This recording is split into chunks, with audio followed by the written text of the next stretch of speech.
review in 3.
everyone. How are you doing?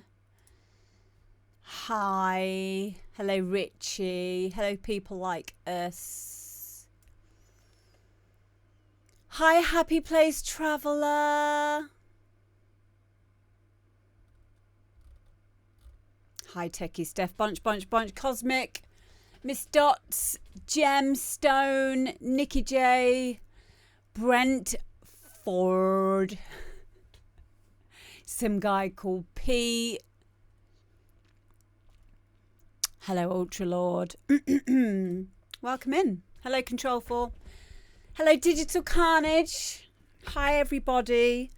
I have got the ones who have sent music in today who are on the stream today, which we've got System Failure and Gemstone. We've got Boski, Silent Letter, Calvin. No, not Calvin Harris. Although that would be amazing. Westie remix of a Calvin Harris track. Hello, DJ Donut. Oh, have you? I'll have a look at it in a bit. Happy Place Traveller. Thank you. Where is it? Nix, Pete.M, Peter Maxwell, Cosmic Butterfly, J Ward, and me. I'm going to put mine in.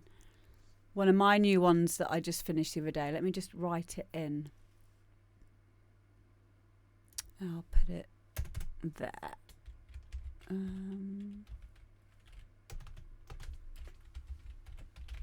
No. Thank you to everyone that came to my 20-hour live stream. She's not a Christian! Yes, that one. Thank you, everybody. We finished it. It was a 20-hour live stream. We finished it yesterday. I think it was about midday yesterday.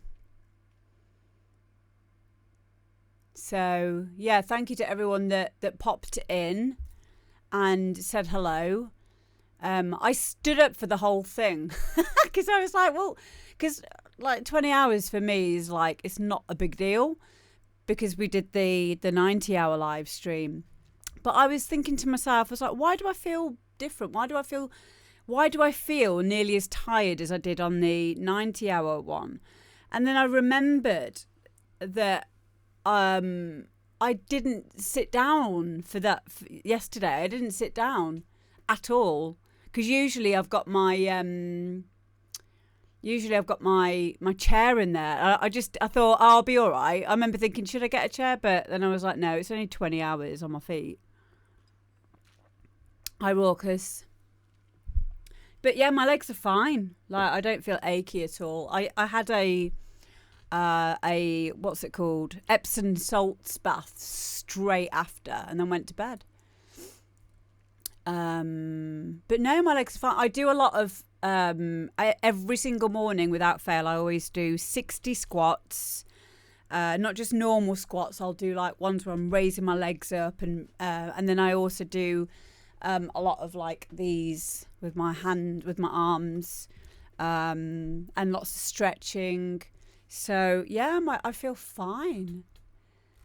Yeah, but remember, like my kids are at their dad's this week, so I've just been able to go to sleep and then not wake up until I wake up. So I got up at 5 p.m. I literally woke up at 5. I've been asleep for like 11 hours. And I also had another sleep like straight after the stream. So straight after the stream, I went in the bath, got myself into bed. I usually give myself 4 hours because otherwise if you have too much sleep, you can start to feel like really drained. So I had a 4 hour sleep, got up, had some food, went and played on Pal World, which is amazing. If anyone's not playing Pal World, then you need to. And then I went back to bed again about, I think it was about 5 o'clock this morning, and then woke up at 5 p.m. So here I am. So yeah, it's just a case now of just getting my body clock back in, which will probably usually takes me like, it'd take me a week to get my body clock back in. But I sleep really well, so like I'll have no problem just going to sleep when I'm ready. Brent, thank you very much for subscribing. Thank you. You made the right decision. This is a great stream to be subscribed to. So Boski. Oh, mate. Okay, understood. I'm gonna leave yours till a bit later in the thing in case you found him. Kids, eh? Fucking hell. So Boski's put, I'm just popping in to say hello. My son has run off and I can't find him. So we'll be able to watch right now. Get your priorities right, Boski. Brilliant. Kids, eh? Honestly. Okay, so.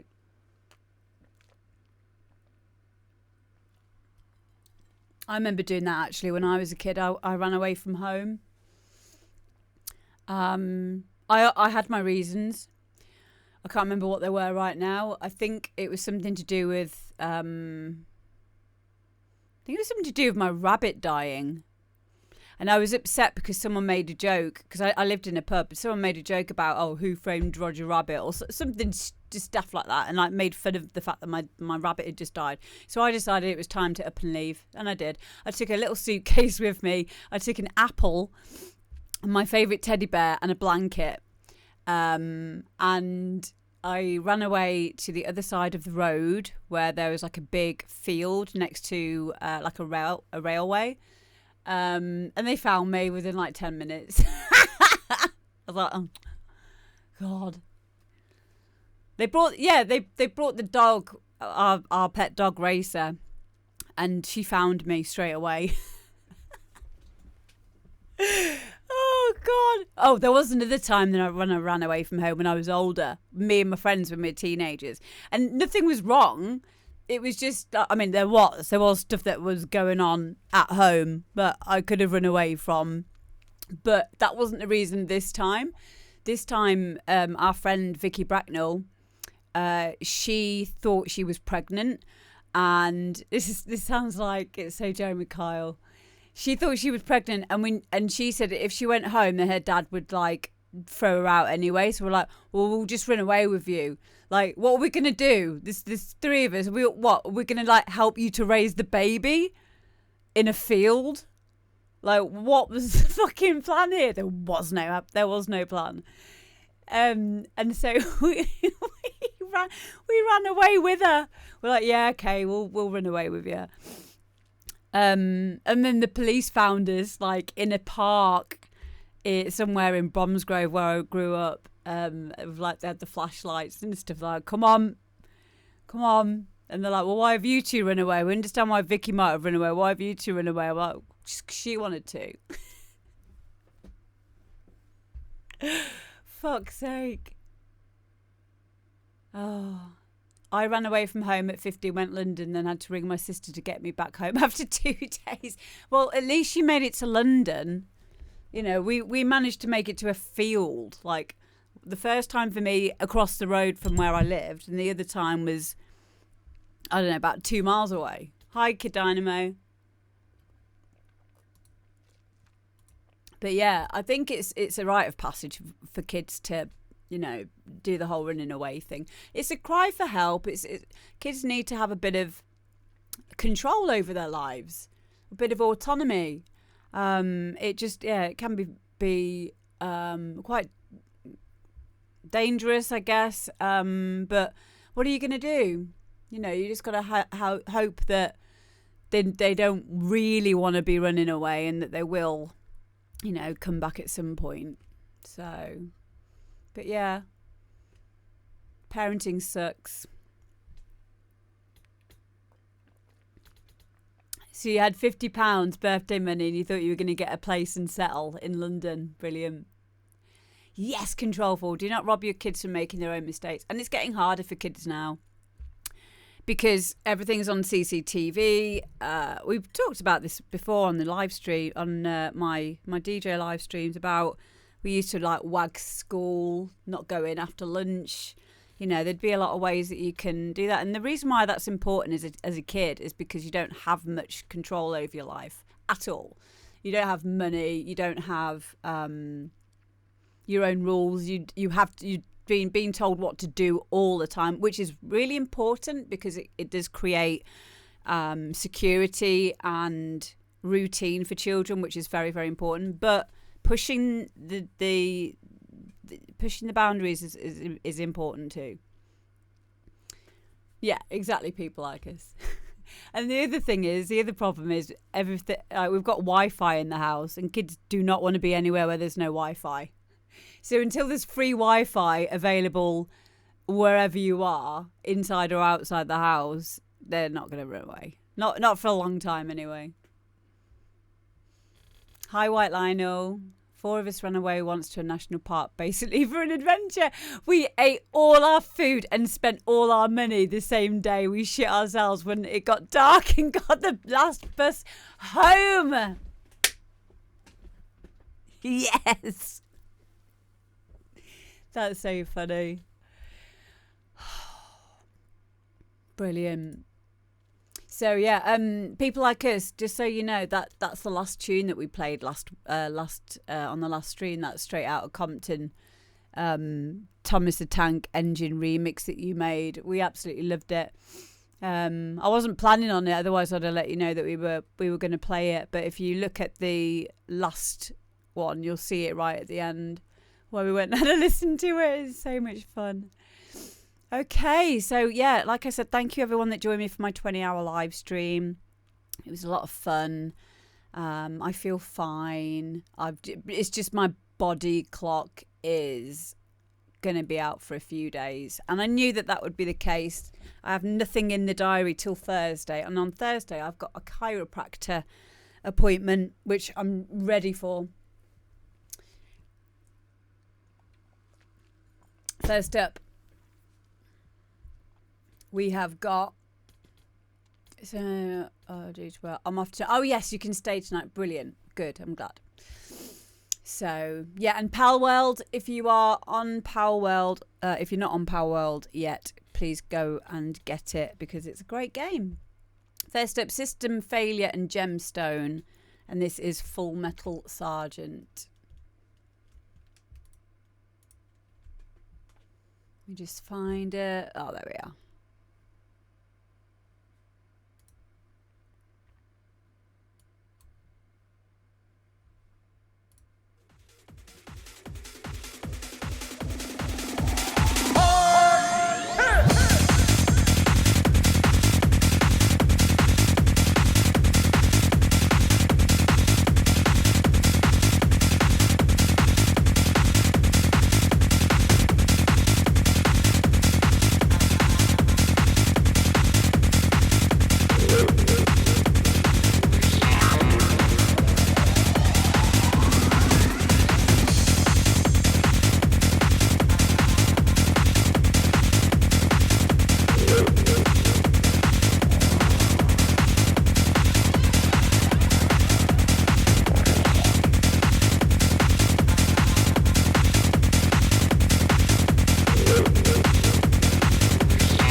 Jim will sleep with your rifle.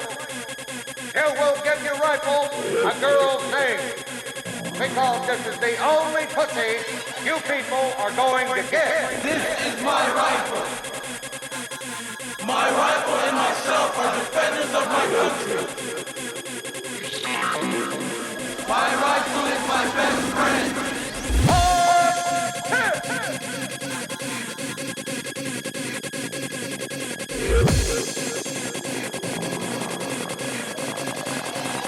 Good night, ladies.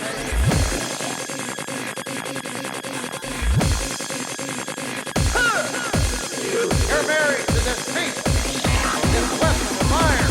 Wood. Hit it, sweetheart.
There we go. Gemstone, System Failure, Full Metal Sergeant.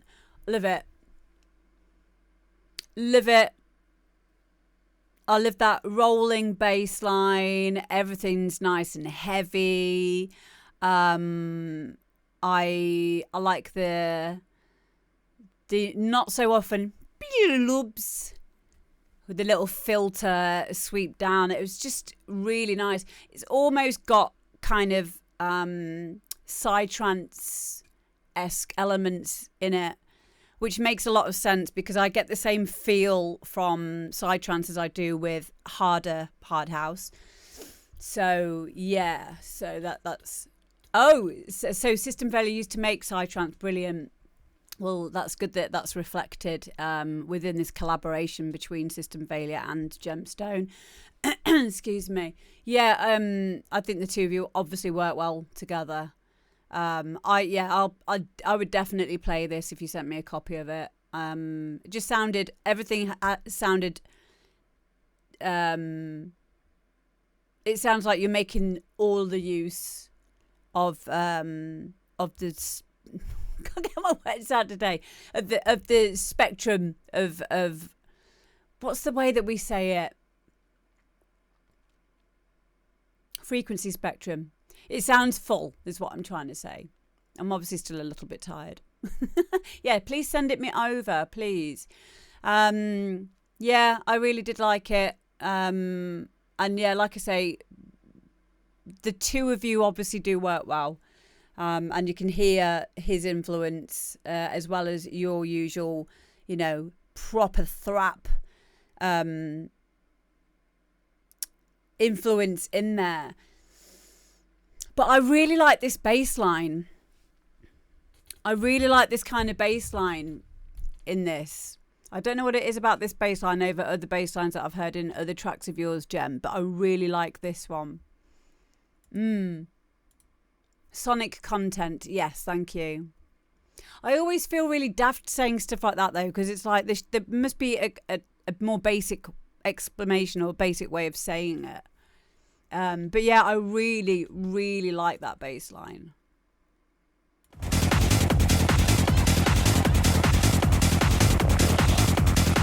Yeah, and there's so much other stuff in there as well. That little wow. It's subtle, right? That's the thing I like about this.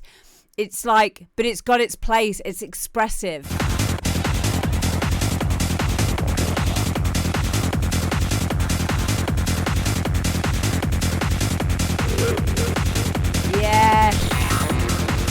Yeah, I love all these little question and answering, little one shots sprinkled everywhere. Again, very much a side trance kind of a style or something stylistic that they do. And I'm going to be using that kind of method going forward as well. Yeah, really, really nice. It keeps it interesting, which is quite important for a track like this one where the bass line is never moving from the root note. But it's important that the bass line doesn't move from the root note, because when you start changing, you lose that relentless forward movement, that momentum. Like, it has to be like solid and like just like thrap. So the way to stop that from becoming boring or static is to have all of these other sounds. Yeah, it can make or break the flow of a tune. You know this, exactly. So having other ways to keep interest, like that lovely question and answering, one shots, just sat back a little bit in the mix. Really, really nice. Really nice effect. Because you don't really hear it, but then when you really listen in, you can hear them. But it's more like it's kind of like using effects, kind of. So yeah, it's what is it? Control 4 said, a guy has the right ideas about aligning bass with kick using the tools we use too. Phase. Yeah, phase is a really important thing to think about. Inverting the phase as well can lock stuff in. That's something, I don't even know if we've spoken much about that, but that is a really good point, especially if you do all of your percussive elements as one shots like I do. I'm sure a lot of you, like, if you, or it might be even be more important to check that if you were using loops, I guess. But yeah, it is important to check phase inversion, just to flip it and just to see if it sounds better one way or the other.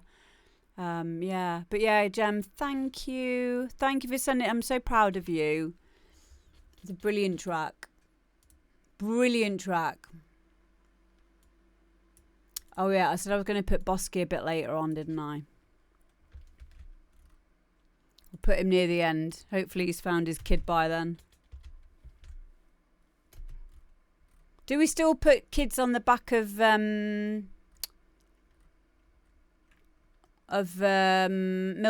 milk cartons? Or is that, no, that's not really a thing in the UK, is it? It's more like an American thing. Bloody kids. Put an air tag. Do you know what? I have actually, I've been thinking about this a lot, about the ethics behind tracking your children, okay? And I've thought about this. I asked Guy about this the other week. I was like, because as a parent, sometimes you can't sleep because you are just thinking of all of the terrible things that might happen to your child. I have a Google entry about 3 or 4 in the morning from a few weeks ago, and it was me trying to trying to use critical thinking to help me to just go the fuck to sleep, right? Because I was thinking about what if my child gets murdered and this happens and then that happens. And then because I believe in the law of attraction, I'm thinking, fuck, I need to stop thinking that this might happen because it might happen because I might be bringing it into reality just through the virtue of fucking thinking about it. And it was, So I started looking up, my Google entry was, what are the hang on. Mathematically, what is the likelihood of my child dying before me? Something like that. So I was trying to find actual facts so that I could use critical thinking to show like what the probability would be. The probability mathematically, right? And it led me to Reddit, of course. And then someone had put a whole Reddit calculation with variables as well. And I went through it and I looked at what he'd written. So it was just nice knowing that I wasn't the only person that had worried about this. But it came out to be like a probability of like so minimal, so minimal, like 0.00003. And then it would be different per like what country you were in, what age you were. There were a lot of other variables, but it did help. I did get to sleep. But oh my God. But going back to what you were saying about the AirTag thing, I was thinking about the ethics behind this because it does worry me. And I asked Guy about it because I always ask Guy about, you know, things that are important to me because he's so good at helping me to, you know, stop being all, So I was like, could we just get some AirTags and like sew them into the clothes? Would that be okay? And then he was like, oh no, because before that I was saying, he said, well, they got their phone because they don't have a phone at the moment, but they will have a phone back at some point. But when they get their phones back, like they'll have a phone. But I was like, no, because that's the first thing the murderer will do is just get rid of their phone. So I was like, no, we need something on them, like on some of their clothes. But then I was thinking like, well, what if that goes missing? You know, that gets chucked. Yeah, eat this pill. Yes. Can we just slit them open a little bit? And just a little chip. It's just a little something. You know, they don't even need to know about it. Just do it when they're young.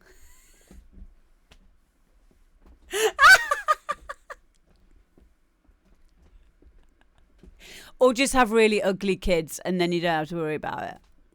Here you go. Or use their phone to manipulate the victim's family. Yeah, maybe. Yeah, microchip them like a dog. But then, like, do we have to charge them up? I don't know. But yeah, these are things that keep me up at night. Yeah, if anyone's got any answers, please just put them in the chat, put them in the comments if you're watching this back on YouTube. Yeah, thank you. Hi, Sam. Yeah, keep your kids in charge overnight. I don't know what the answer is, really. But maybe we should just stop trying to control everything, Amber. Yeah, maybe that's it. Yeah, that's what Guy would say. Oh, okay, next up we have got Silent Letter, and this is Backseat.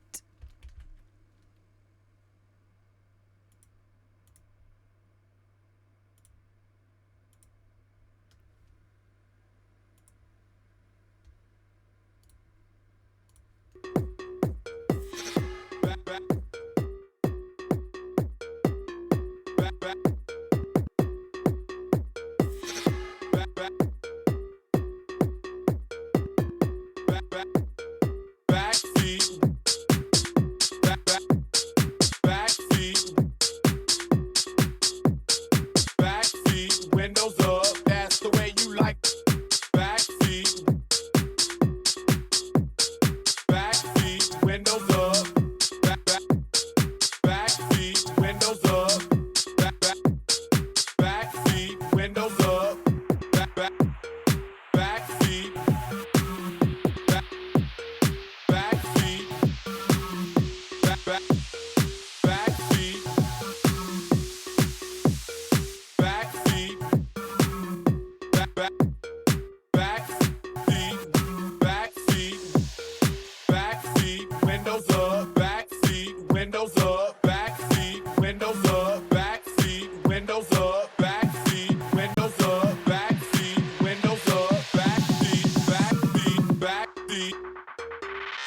way you like the fuck.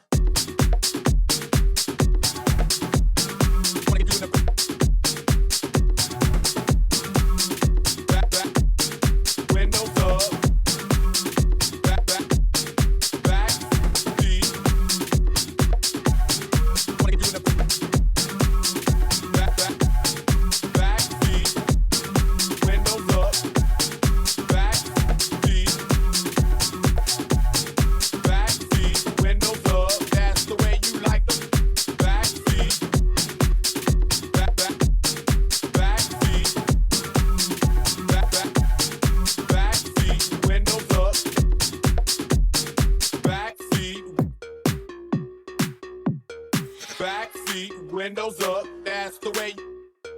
Backseat, backseat, windows up.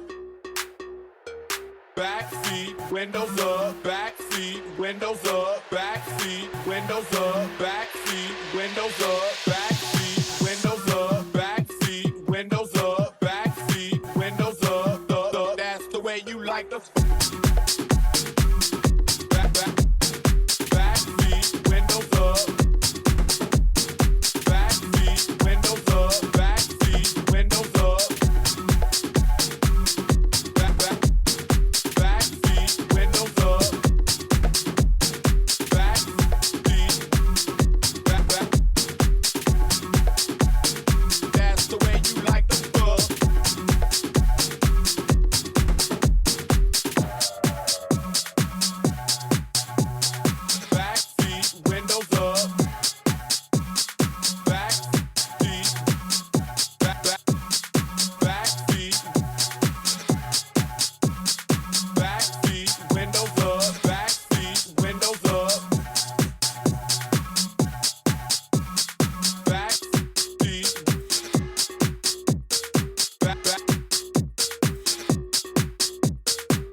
There we go. Backseat by Silent Letter. I really like this. I like the minimalisticness to it. I would like to hear it a little bit more like maybe like a Reese bass coming in there or something, or a bit more like taking it in a different direction at some point. But also, I know that that's just my personal opinion. So, Silent Letter's put, get ready to groove to the infectious beats of Backseat, the latest house track sensation from Silent Letter. With its pulsating rhythms and catching melodies, Backseat invites you to let loose and dance the night away. Whether you're at a club or a party or just chilling at home. Yeah, I was moving to it. Like, it was taking me to that place. But it did feel a little bit, some of the percussion sounded a little bit disjointed, but kind of, I also liked that feel of it as well. I thought it was quite organic and quite, original. So again, the only things that I'm really talking about there would be subjective, personal opinion, and not anything to do with, anything technically wrong with the track, which is why I'm always really quick to, when I say anything or give any feedback, I will say whether it's something that's technically incorrect. That could be something that's based on something that's musically not in the right key or sticking out as wrong, or something that's out of time. Those kinds of technical feedback stuff, and whether or not then the other side of it, if it's just me being subjective in what I'm listening to. But yeah, I liked it. Organic house music, yeah, exactly. And the same as Kid Dynamo, I like the way that he said fuck. That's the way we like the fuck. I love accents. I really love accents. They're the best. Hello, Tugbobo. How you doing? But yeah, I loved it. I thought it got me moving. What more do you need? You don't need much else. So yeah, thank you, mate. Next up is My Tune. This is my...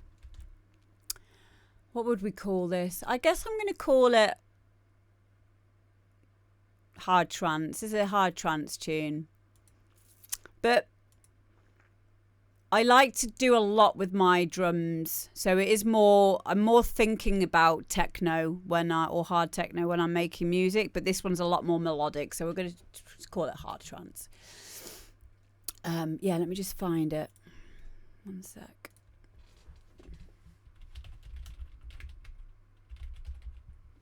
Ow! So I've not got it mastered. Well, we've done like I've got Glyde to do a quick master on his master chain in his studio for me, and I think it sounds good. I think like I asked him to do a second one because I had to make. I think I did 3 mix downs in my studio before I was actually happy with it, which is a good thing to think about. Like make sure when you think you finished a tune, leave it a couple of days, leave it, and then listen back again, because I had to do 3 different corrections, and then I put it onto like Google Drive and then send it upstairs to where Guy's studio is, and then Guy will do like a quick master for me, and listening to it on his system is always different to how it sounds in my studio as well.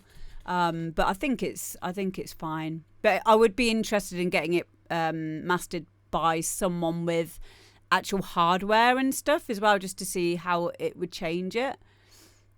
But if the main thing is if you get it right in the mix down stages, then you're usually going to be fine. So here we go.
It's my new tune that I finished last week now.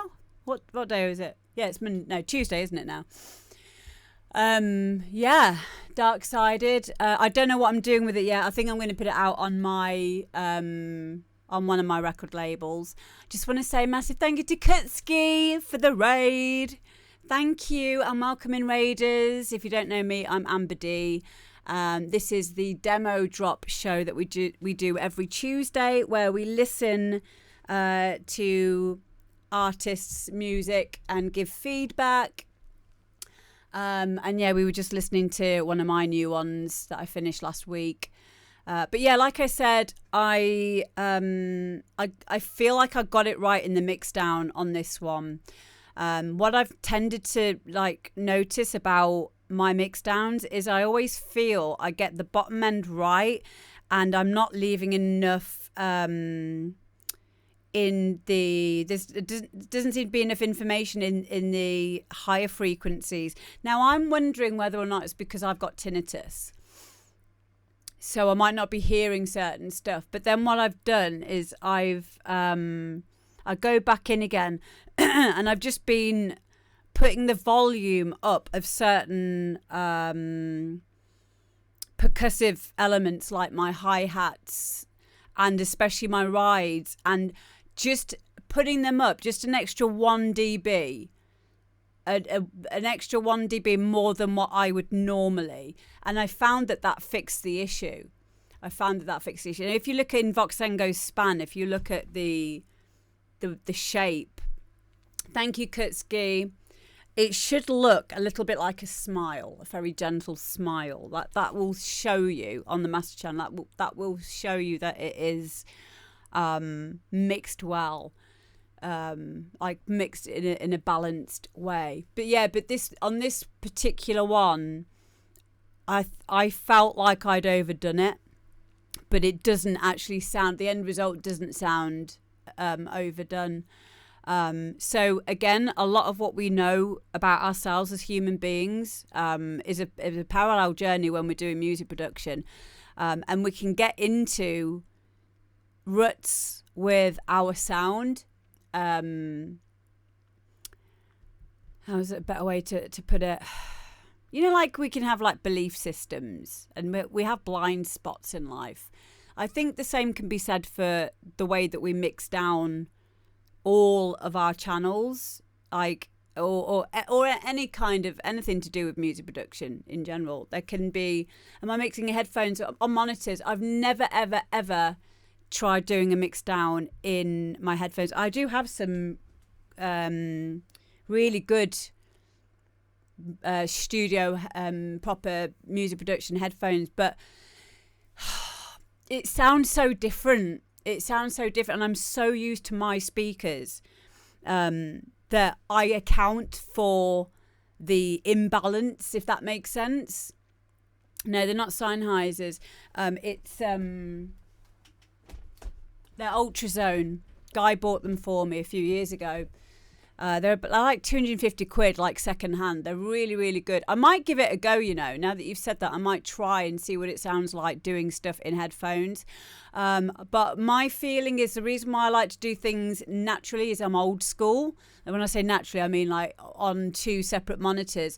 And also the left-right stereo field is going to be different when you're listening right ear, left ear on your ears. I want to hear how that stereo field meets and where it is within the whole spectrum, if that makes sense.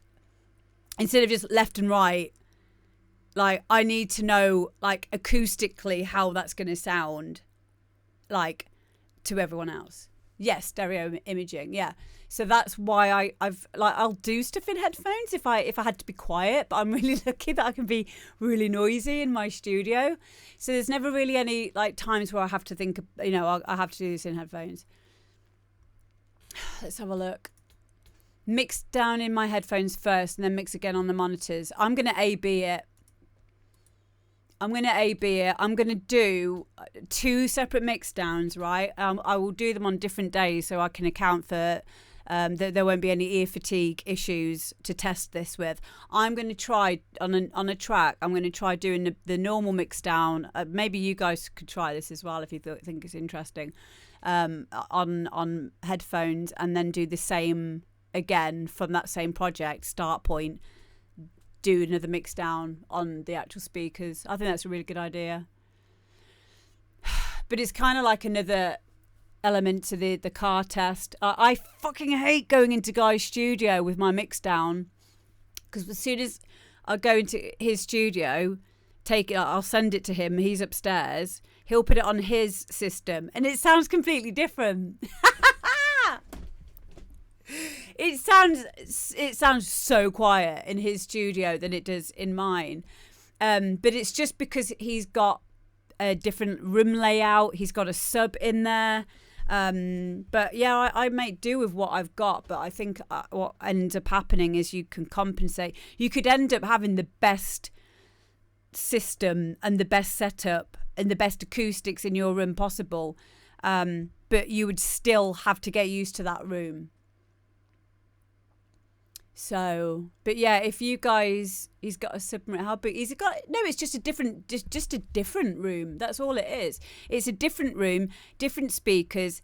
You have to get to the triangle, like the center point, to hear it all. And he's got a sub, so it just does sound different, you know, because of the things he has in the room, where his speakers are situated, how far away from the back wall they are.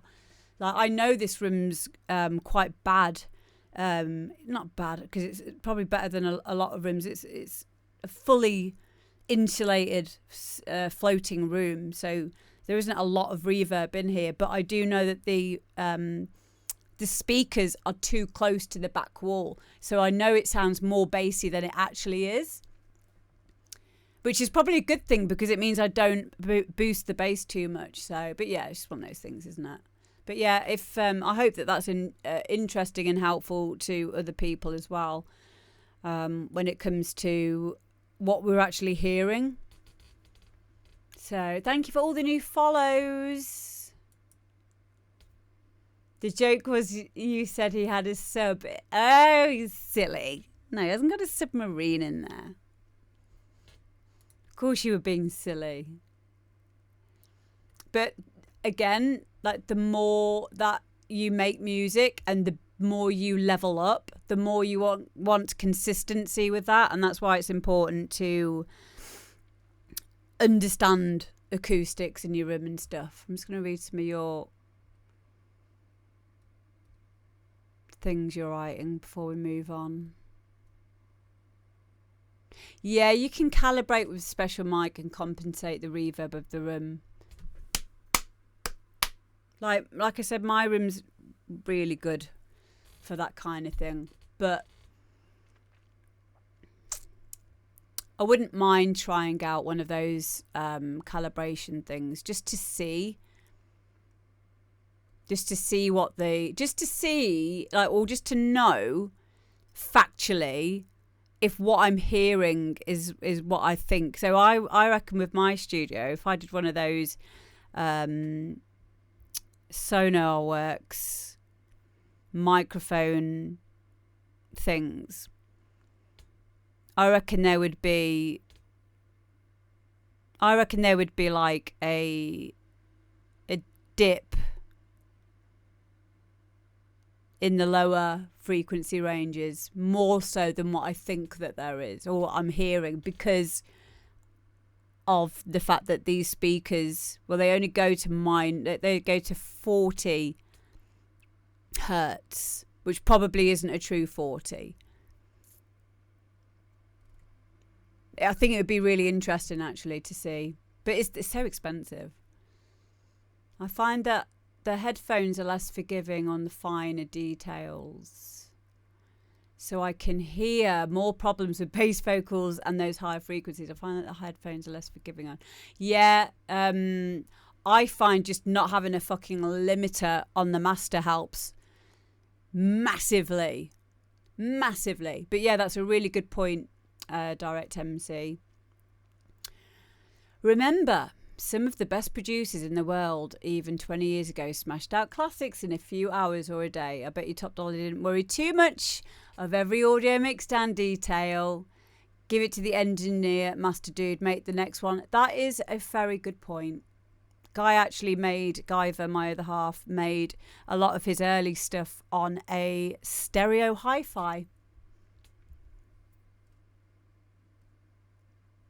So true.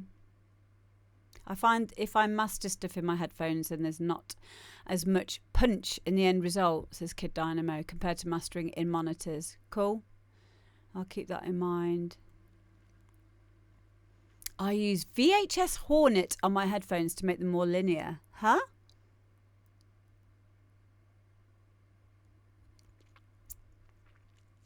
What's VHS Hornet? Yeah, there's not a lot of reverb in this room. I reckon I could go in, you know, that room where it's got, I'm going to have a look into that. VHS Hornet. I've got a thing up for it. I reckon I could be, you know, that room that's like the deadest room in the world. And you can actually hear your heartbeat and stuff.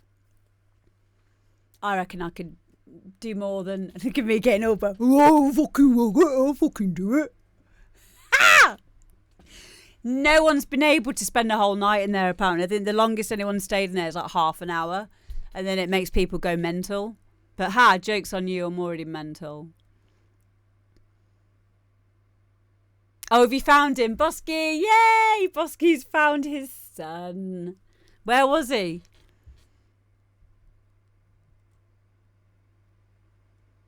Desk causes 160 hertz peak. Fuck. See, but like that other person said, we just overcomplicating it? Is this just to stop ourselves from just finishing music? Just like procrastination. You know, like, oh, but I can't do it though because the desk is 160 hertz, dipping them. Like, we need to man up, don't we? I need to woman up. So silly.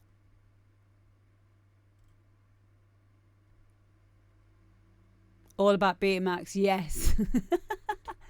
I'm just having a quick look at all your messages.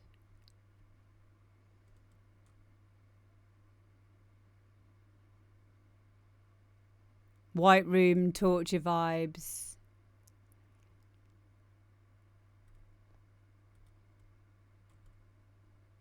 He was at his mate's house.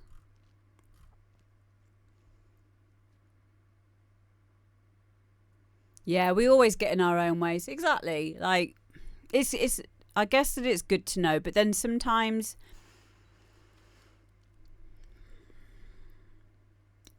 ignorance is bliss. Hi, Dad. Oh, you just made a music production joke. I don't know if you know that. Love you. I love you too.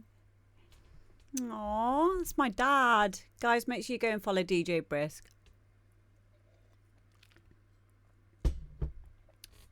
The art of not thinking. Yeah, the things you didn't know. Yeah. Next up, we've got Westie. Calvin Harris, You Used to Hold Me. And this is a remix that he's done. Here we go.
better than I do. Knock down everything I tried to do. That sounds something like me holding you. I know this can make you understand. Take my spirit from my own hand. He used to hold me, he used to hold me, he used to hold me.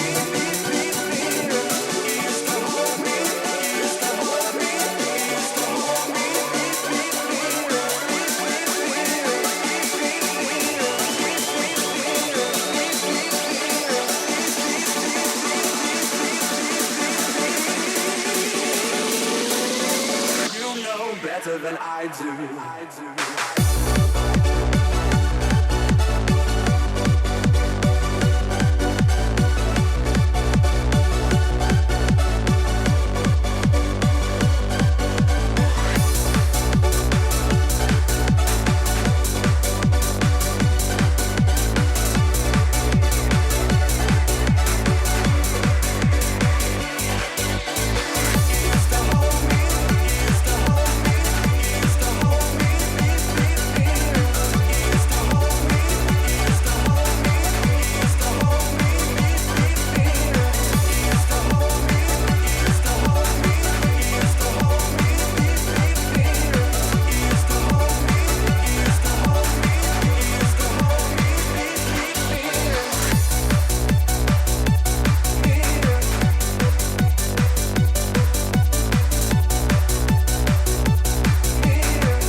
So there we go, Calvin Harris. You used to hold me at Westie remix. So this is a remix that he did a while ago, and he just wanted our take on it, really. So it's about 4 years ago.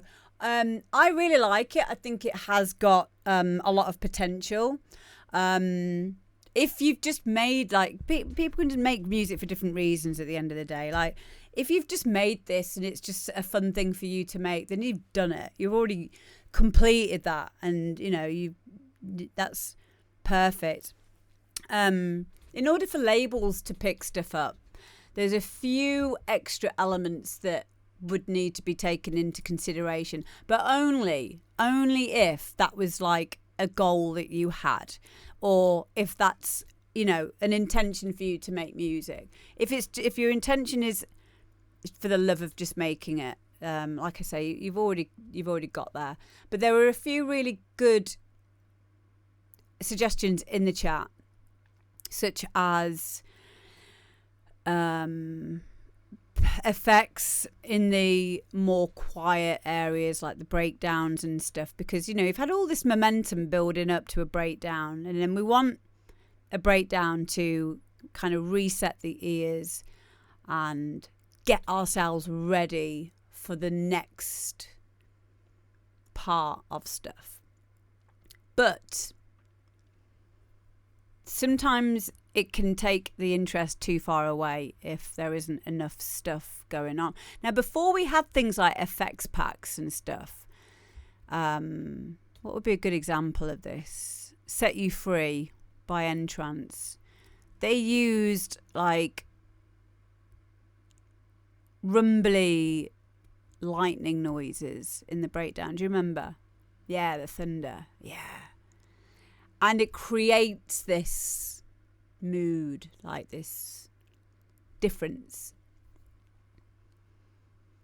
And that basically is what effects do. It's the same job. So it can be helpful to add them in. They're not necessarily stuff that you're actually going to hear. You're going to hear them, but you're not necessarily going to be aware that they're in there. So they don't need to be very loud in the mix or anything like that, but they are atmospherics. They are textures. And for DJs as well, it's great because at least you know the tune hasn't ended. Because sometimes if breakdowns are a little bit too low in volume, we're like, I've turned off the wrong decks or something. Yeah, they really, really do help. They really, really do help. Exactly, Dad. Let's have a look at what you're writing here. It can be laborious. Like for me, it's one of the fucking effects. I've got to put my effects in now because I am really anal when it comes to my effects. They're all on individual channels, and sometimes I could have like, I don't know, up to 20, and I've got to find them first.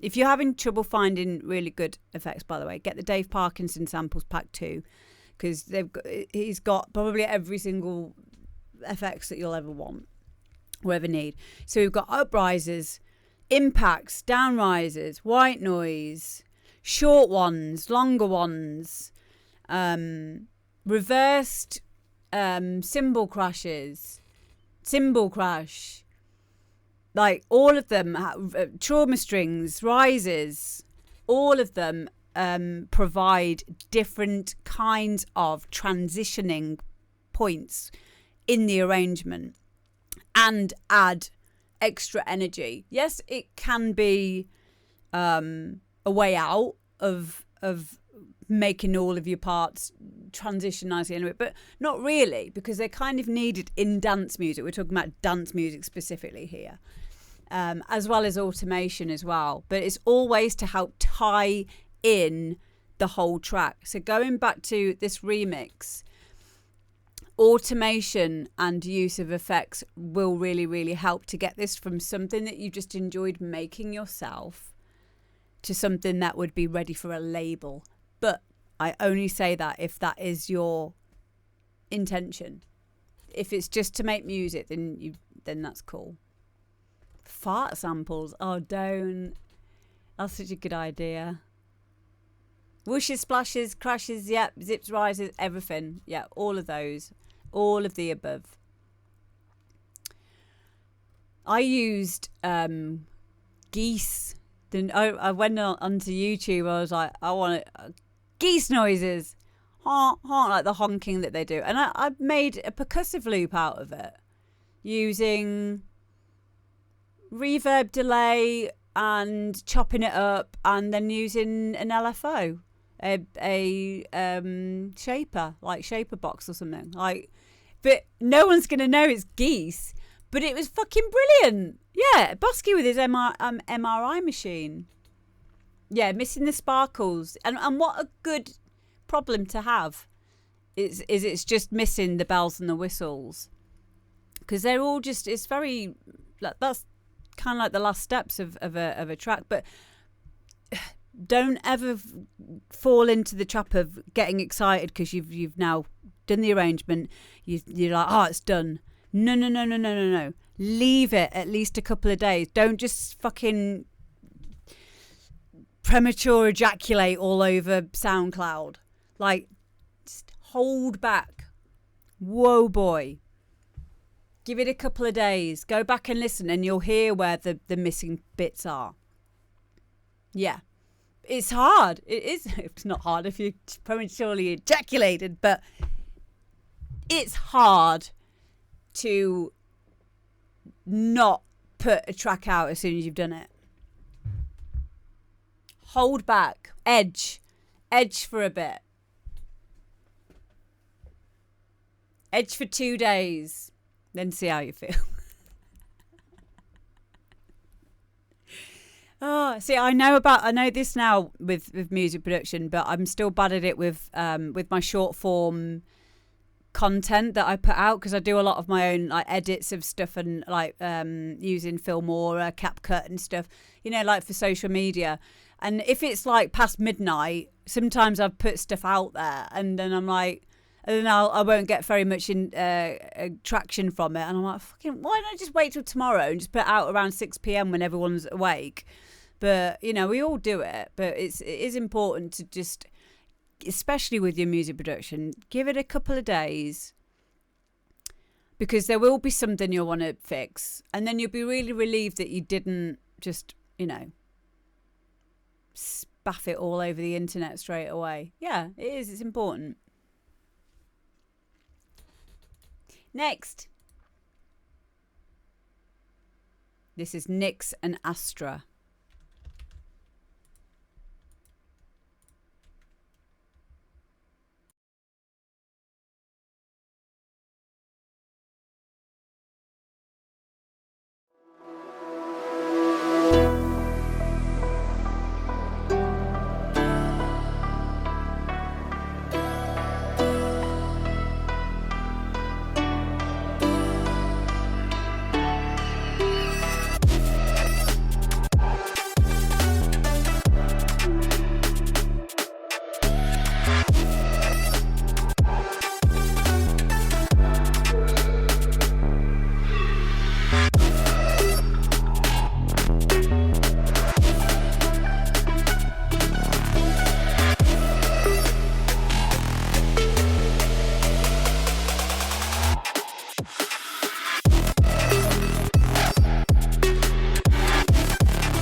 There we go. That is Astra and Nyx.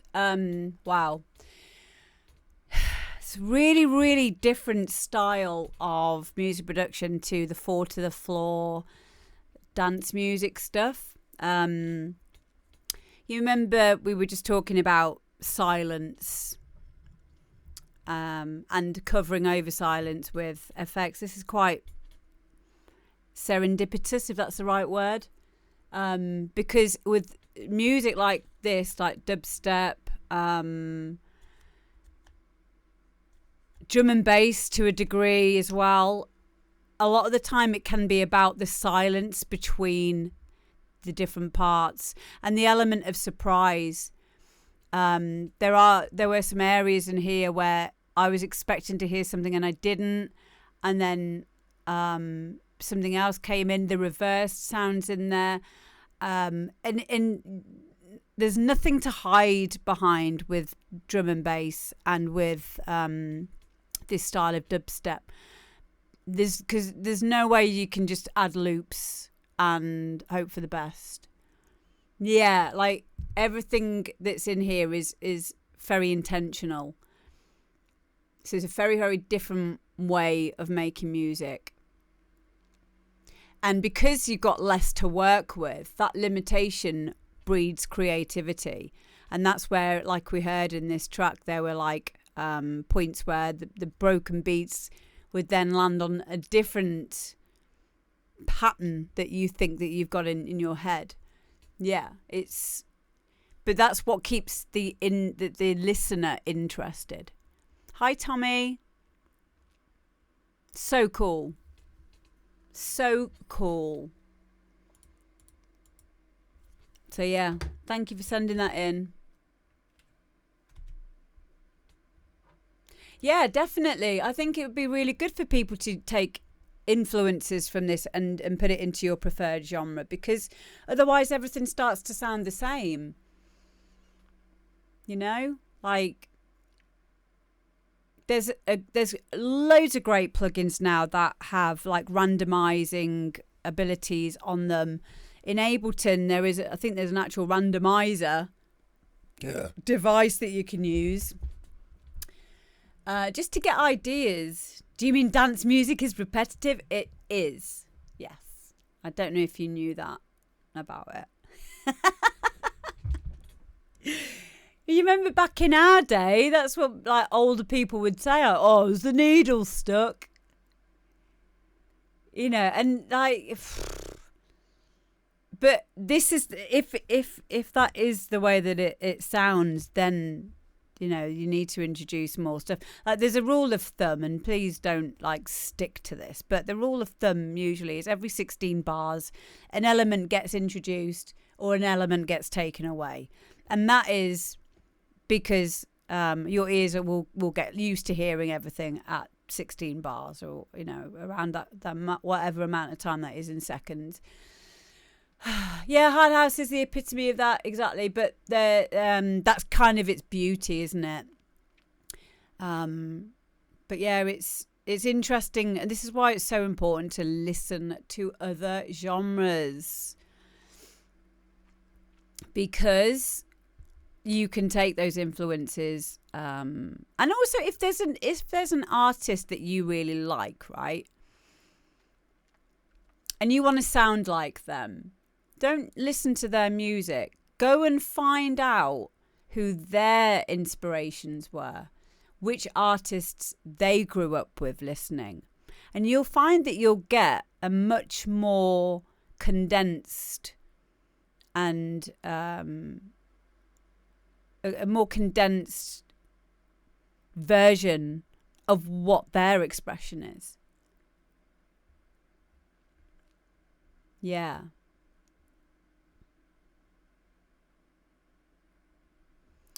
What's that? Actually, you can apply that to any genre. That's what makes it a genre. Apply what? I forgot what we were saying now. I came for the music. I stayed for the lesson. This is it. This is why it's a discussion show, because apply this style and yeah, exactly, Dad, exactly. This is what I like to call the philosophy, music philosophy, the philosophy behind making music. Everyone will always have their own way of making music. We'll all have our own different ways of doing it. And some use engineers, some will do it on their own, some work better in collaborations, some are really great at the creative ideas, but they'll want someone else to sit down and engineer the track in their studio. Everyone has their own specific way of injecting their creativity into this world, and that's why I love the philosophy of making music and the philosophy of, you know, the talking about it, and being interested in different people's ways of doing things, and also everyone's different interpretations of what they're hearing. It's so interesting to me. Like I'll be doing my master's at the end of this year, so I'll be having a lot more conversations like this. I love having conversations like this, especially with non-producers as well. Like, especially with people that listen to music or love music. They just love music. James Holden, one of the greatest at taking genres and morphing them. Sounding like 3 or 4, but it's actually 1. So subtle but devastating.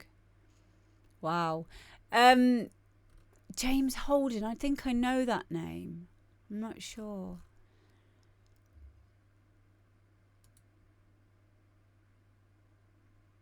And the big hitters almost made their individual sound subgenres.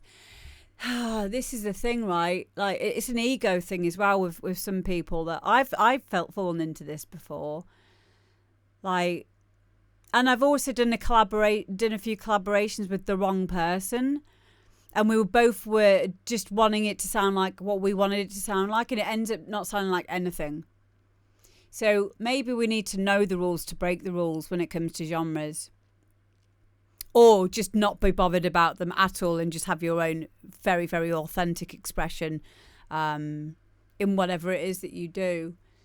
But from my experience, what I found is if the intention is to break a genre and like do like and but doing it in that kind of way, it often just sounds like nothing. Like, it just ends up sounding like, well,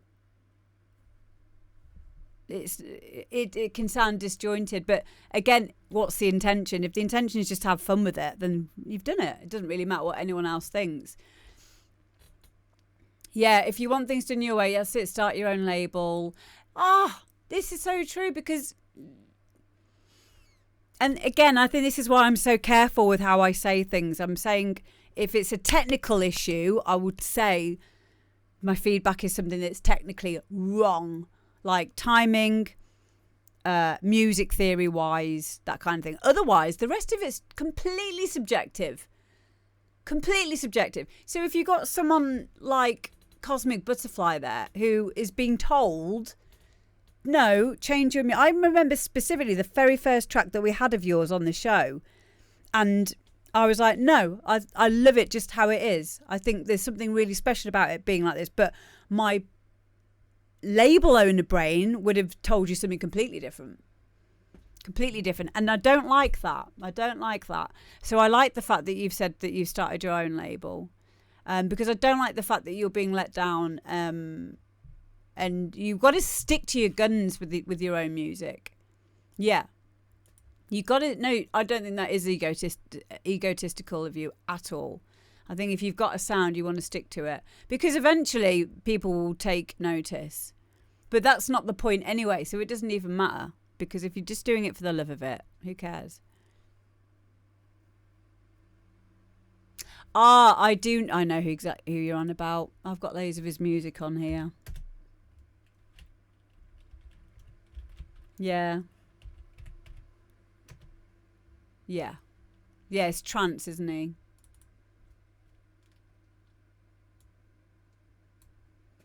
Yeah, he's done a remix. I've got loads of his remixes here.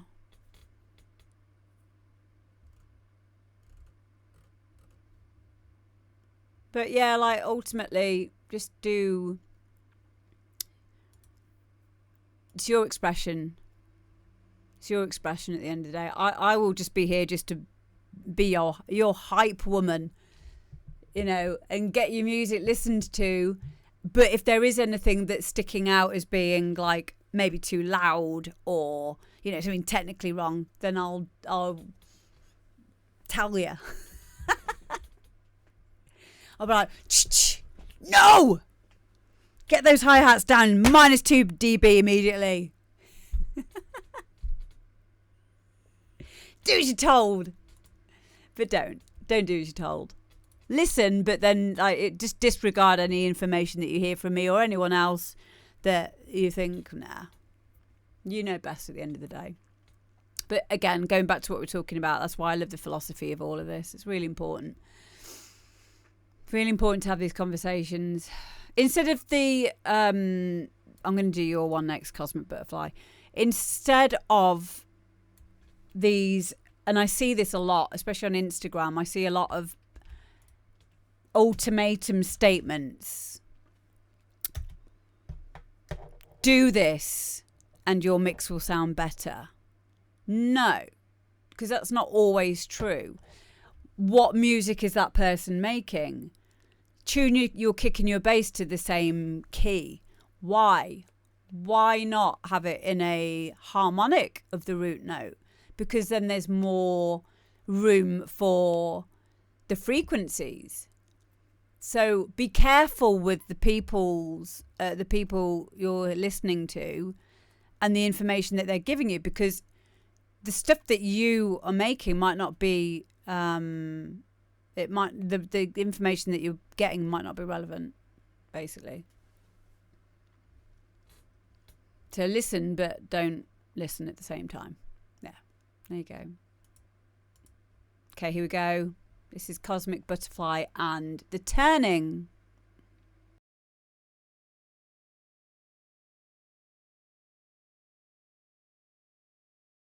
Have a little listen.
There we go.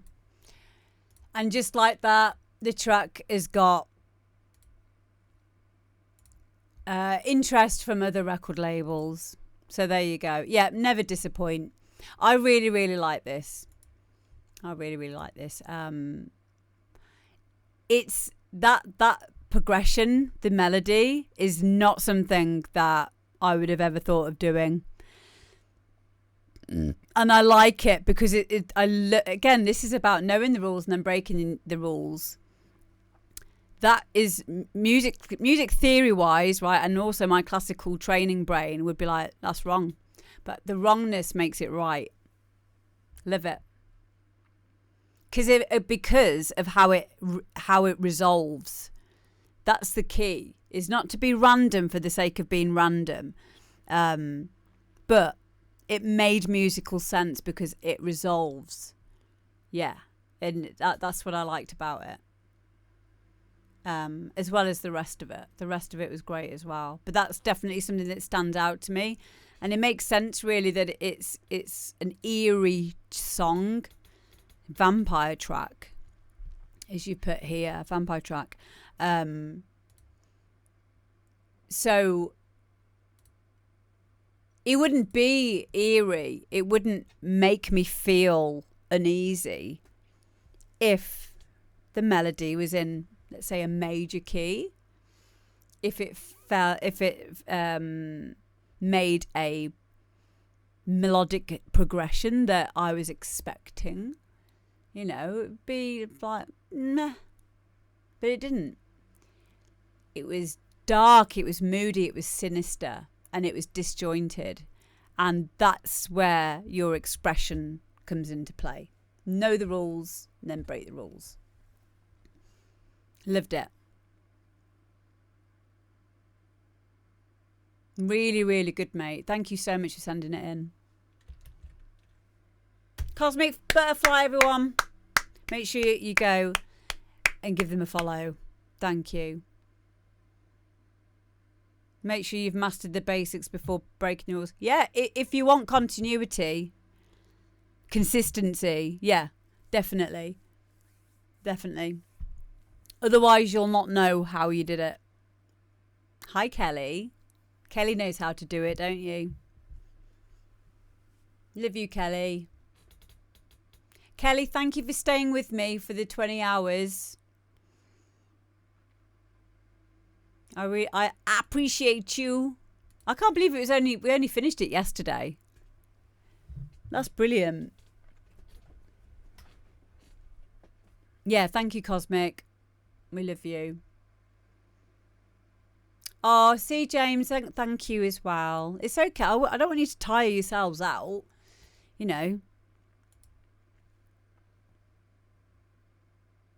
Just having people popping in from time to time is great. We even had Deadmau5 popping in. That was so cool.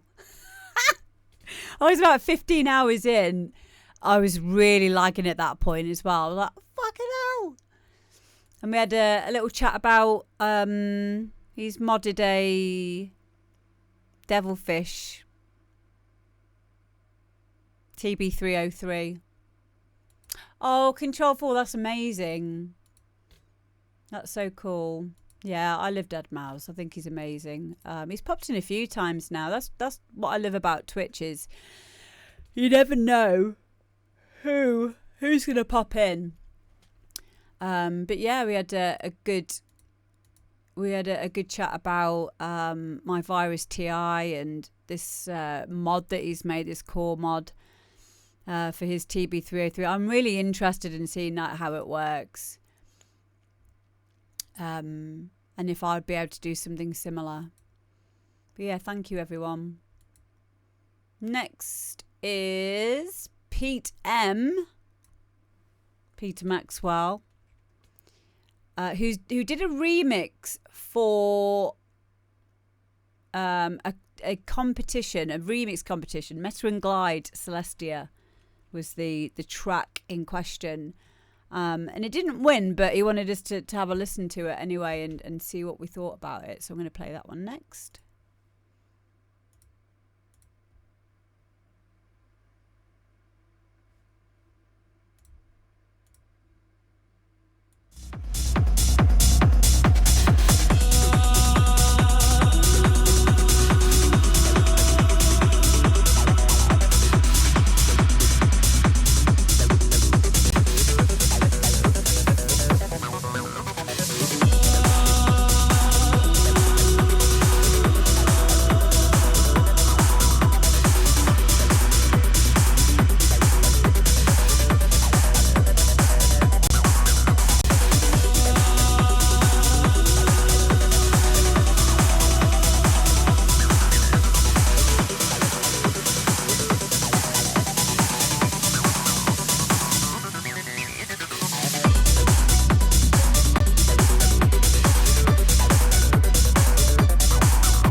there we go. Pete.M remix of Metta and Glyde, Celestia. I've not heard the original, so I don't know what it would sound like as the original, but I really like this. I love Pete's stuff. Pete makes some really good, like, heavy techno-y kind of stuff as well. And I can tell that kind of influence has played through into this remix. Nearly on kind of going into the hard trance side of things, which is great. And that's what remixing is all about, is putting your own stamp on things. Sounded very clean, very uplifting, and a really nice remix. There must have been a lot of really good entries to this remix competition, so it's definitely not a bad thing if you don't win a a remix competition, because the act of actually making a tune, you've already won, because you would have learned something in the process of making that track. So winning a remix competition is always based on literally what the label think would fit the release for their label. So it is never a reflection on how good or bad a song is, ever. Hello, hi DJ Westside, how you doing? Yeah, it's so that's just something to remember, is like, just do it because you get the remix parts, or just enter it, get the remix parts and use them for whatever else you want to use them for. Like, it's just, but it can be very helpful to do a remix and just see what happens. So yeah.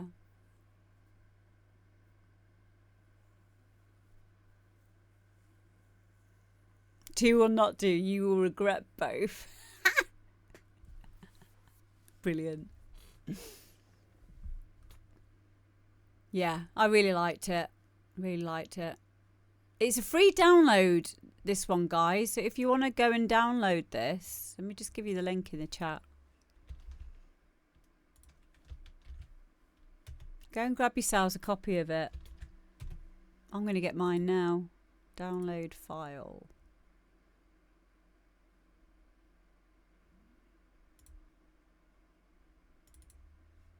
Cool, got it.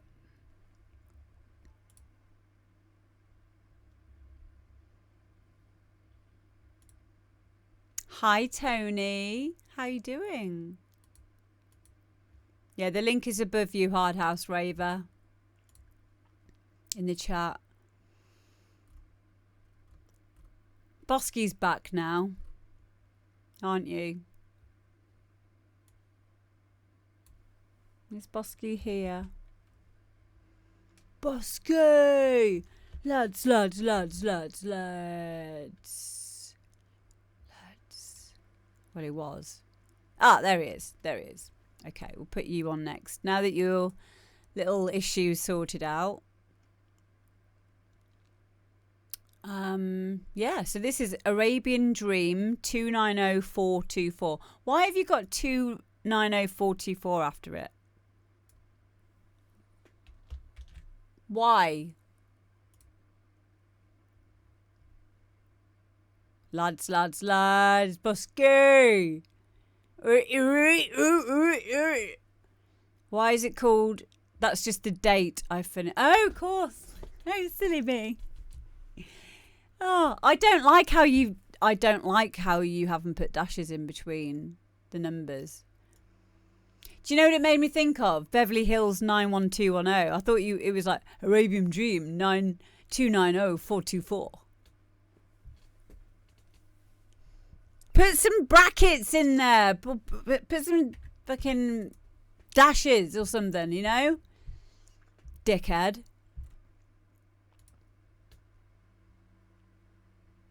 Yeah, we can talk about that. We can talk about AI. I did put a post out earlier, actually. So yeah, I'd like everyone else to think about that as well if we have time, but I'd love to hear more thoughts from you on AI and what uses it does have as a tool, if any, and similarly what it can't do. Hi Danny. So yeah, we will. Did you really, Cosmic? That's so cool. That is cool. Yeah, we'll have a discussion, a discussion on music on AI.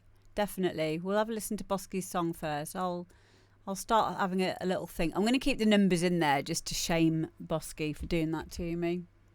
Here we go. Here we go.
There we go. Boski, lads.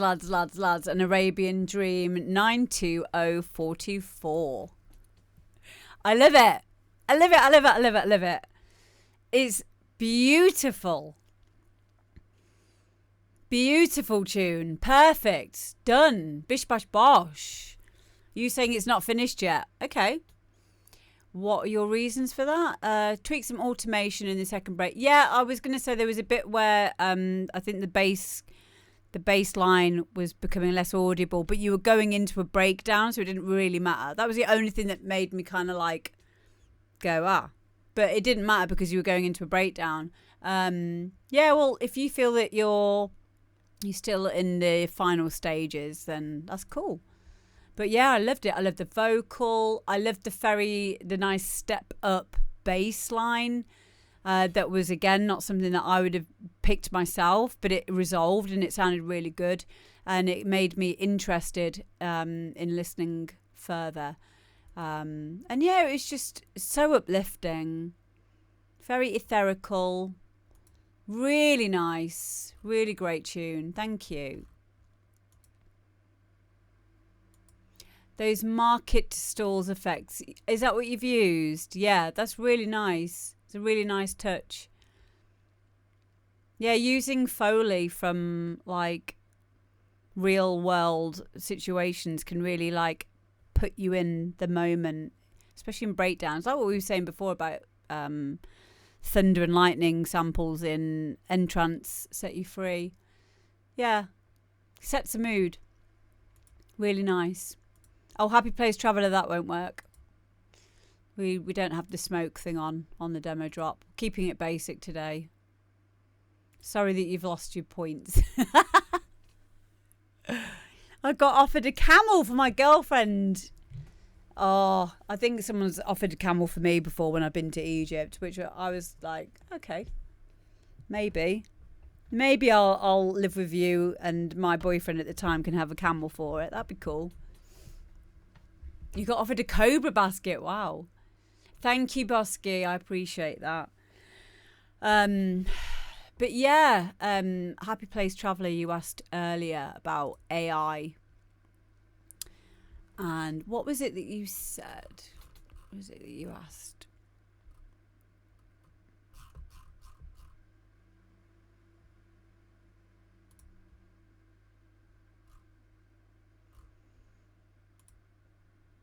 So you said,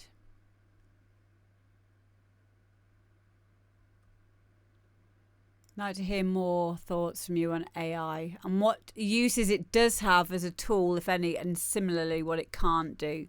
Okay.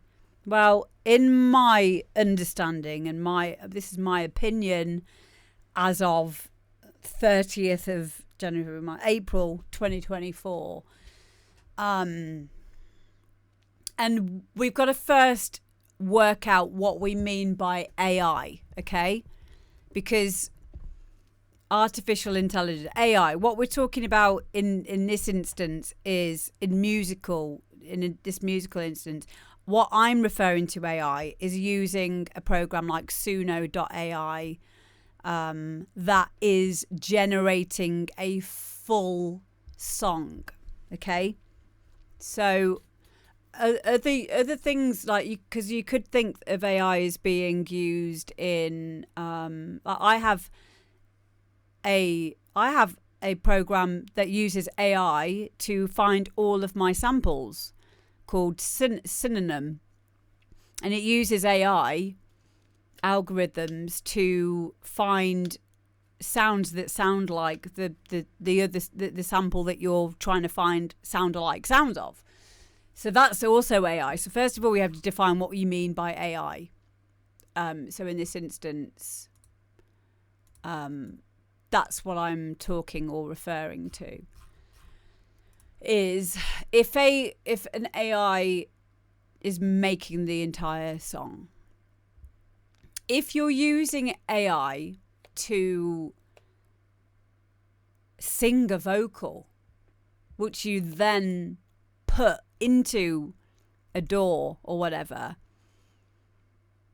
technically you're still using AI, but it's using it as a tool. It's not doing everything for you. So in that case, you're just using it for a vocal.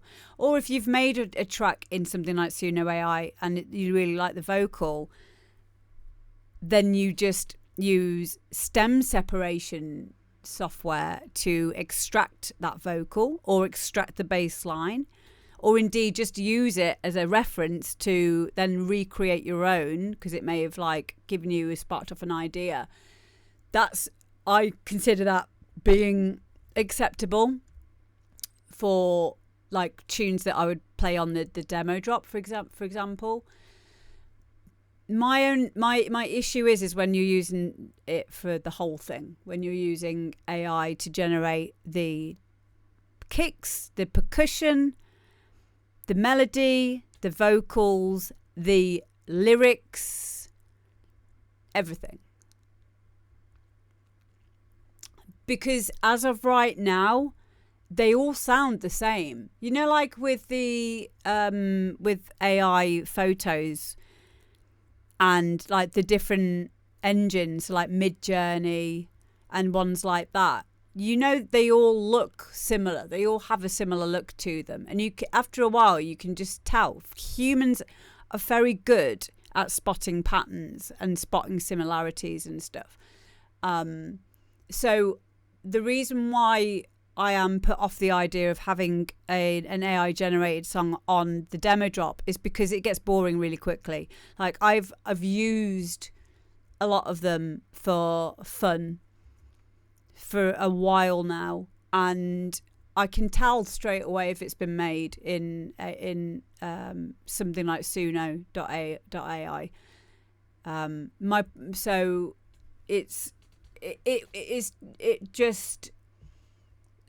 So in the case of Suno, as I'm sure you played with it, it will let you break the song at whatever point you wish. So let's say 10 seconds, yep, and then you can generate from there. So the song you heard, I either extended or extracted using 107 total generations in arrangement and was post Suno.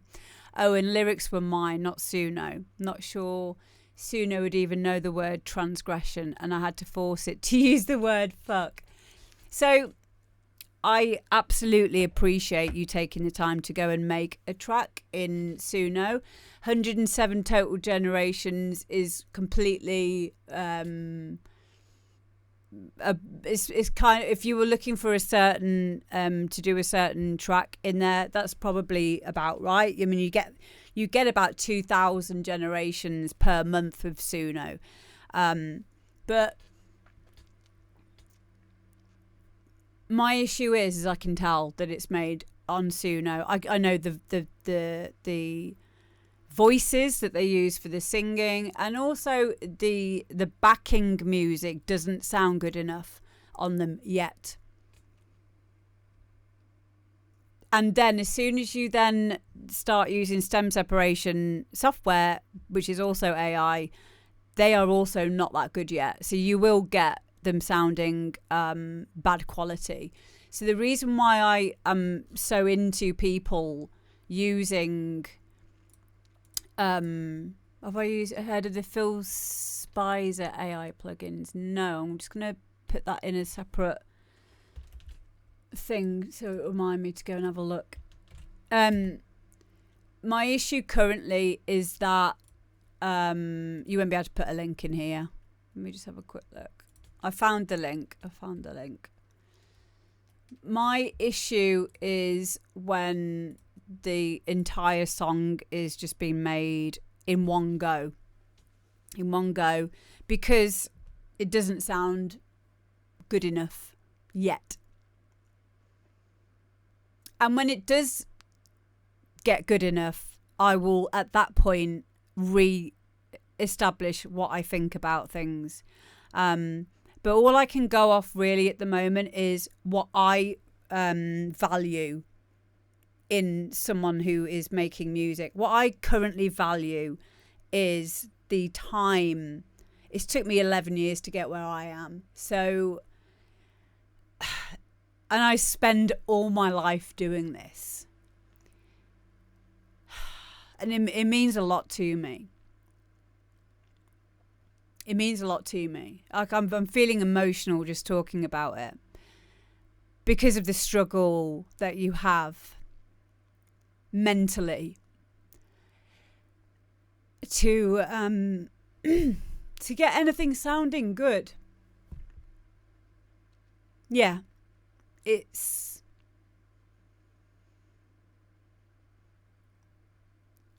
and for me just to pretend that it's okay, I can't.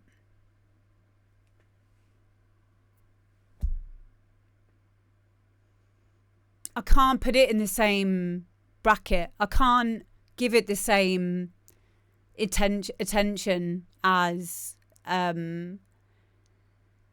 someone that has gone deep into synthesis, sound design, composing, songwriting, arrangement, understands mid-side compression, mid-side EQing, has worked out, you know, the sonic capabilities of their room. It's I can't. But I love the fact that mid-side EQing is so mysterious. But it's weird. Those things are really important to me. Really important. But I also don't want people to feel that they're not part of things. So it really does divide me. Perhaps by making stuff with AI, perhaps it will naturally lead you into wanting to know or hearing that making things sound better. The reason why I can tell straight away when something's been made with AI is because I have a producer's ear. I can just tell. I can just tell straight away, and it just doesn't sound this. It doesn't sound the same. Like it might, like I said, it might in the future. It might get better, but things like the way that the vocal is processed over the drums and even the arrangement. Suno AI doesn't get the arrangement and the placement of the downbeat of where the vocal should hit in the right place all the time. It's not clever enough to do that yet. One day it will. But then again, we know all this anyway, because years ago we had DJs that needed to beat match by ear, and I don't think it's going to take over. Like, I still think people will love to listen to music that has been created by humans on a very deep level. I just think it will be separate. I think there will be two separate camps. Like, we have influencer DJs and, you know, who are bringing in big crowds because they're a known person. That's great. But there will always be a market for people who love DJs who are head down and, you know, the mixing by ear or mixing on vinyl, because they're interested in them as an artist, as a person. But, you know, to try and put an AI generated song in the same category of the respect that I hold for people who have learned how to layer all of their sounds and do everything by scratch, do every single percussive hit individually, sticking them on an individual mixer track, having them set up to a bus group, understanding what compression is doing, understanding, because the thing is, you're going to get bored with it real quick. You're going to get so bored of making music with AI, and then, like, what's the point? Because it's at least, and it isn't just at least, but one of the greatest things about making your own music is that personal, that whole parallel journey of self-belief and leveling up and finding something that works and then using it and then finding like something, then doing it too much and then forgetting about it and then finding something else. Happy mistakes. Finding out like the conversations that you have with other producers and all of this wonderful stuff that you found out together or on your own, and you share those things. Like we talked earlier about phase inversion, getting things to lock in, understanding what the physics behind waveforms, wavetable fucking synthesis, like spectral synthesis, FM synthesis, building your own plugins. Like you're never ever going to get bored, and those are the conversations I want to have. Not this has taken me 500 generations and now I've got this song that, like, I appreciate it, but in a different way. I think like I think that is more like a coding, script writing art form, and I still think that there is an art form to it, but it's just not something that I understand.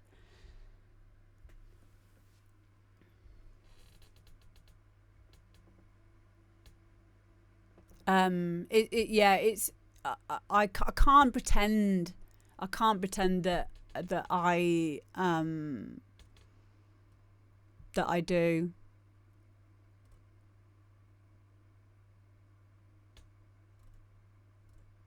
And I think that's because of my most coding could be used in layman's. I think it's because I'm so emotionally invested in making music. I feel like when oh, I don't know if this is going to sound really harsh or whatever, but what's that thing that people call it, a cook? Someone that like someone that you're fucking my partner and I'm just watching you in the corner. Like, hey, go on then. Like, that's how I feel about making a whole tune in AI. Yeah, go on. You're doing it better than me as well. That's fine.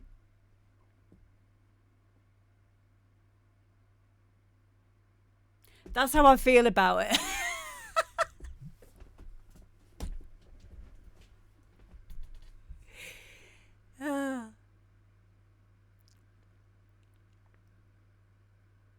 Yeah, that's my analogy. Yeah. But I love the fact that it is helping people to get into music. Don't get me wrong. I'm just trying to bring a bit of humour into it. But yeah, it's a very personal thing for me, making music. So yeah, but it's an interesting topic, and I think that as we continue down this road, I may have to accept things, and I do. I really do. And I know I will. I'm a very spiritual person, and I feel that I understand why I feel triggered by it. And that's okay. I don't think it's a problem. Because like I said, there'll always be people who want to listen to music made by humans. And I think there's room for all of it. Just in the same way that we still have artists that make music by hand. And then people can make AI music, AI art. It's the same thing. But I can't have it all on the demo drop because there'll be too many of them. If I allow one, I allow it for everyone. And I will just not want to do the show anymore because it will just take up so much time listening. Oh, I've done another track on Suno AI. Like, by all means use it, but the vast majority of it needs to be done in a DAW. And I'm talking, you need to be using VSTs, you need to be using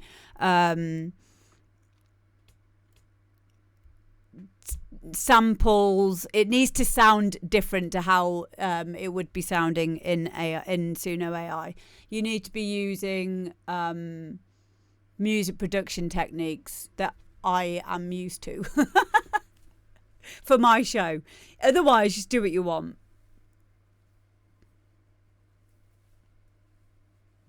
Hello, Dracorsian. No, it's not. No, you don't have to use a oscilloscope. I mean, that's just a spectral analyzer, isn't it? What I mean is, this is nearly the identical argument to both drum machines and DAWs in the past. It's interesting and a bit ironic. I don't think it's ironic. I'll tell you why I don't think it's ironic. Because of the amount of attention to detail that you can do with drum machines and DAWs, which you couldn't do previously with just a drum kit and just a and just normal recording. I completely disagree, and I know that because of being a music producer. So there's a lot more to it. There's a lot more to the whole aspect of synthesis and sound design that you're not thinking about there. So, yeah. Why use AI at all then if you can actually do it yourself? Show me that you can do it yourself and what that sounds like, doing everything by scratch. Then go and use AI and tell me which one made you feel best, what you got the most out of. Because, yeah, I might be quite harsh with that, but I actually am going to have to not care. I've got to have my boundaries on this. So... next up, we've got J Ward Dubplate Pressure, and this is Cut and Shut V1.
Hold on. How you can stop my tune?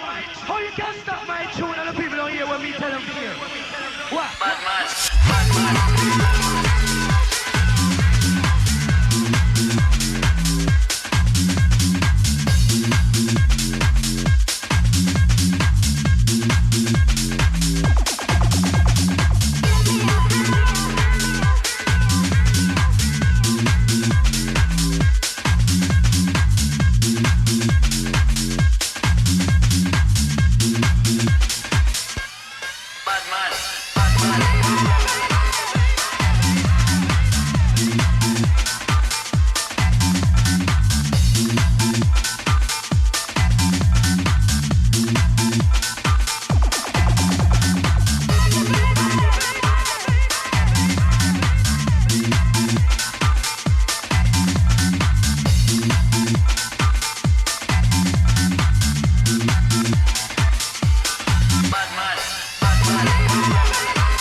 There we go. That is Cut and Shut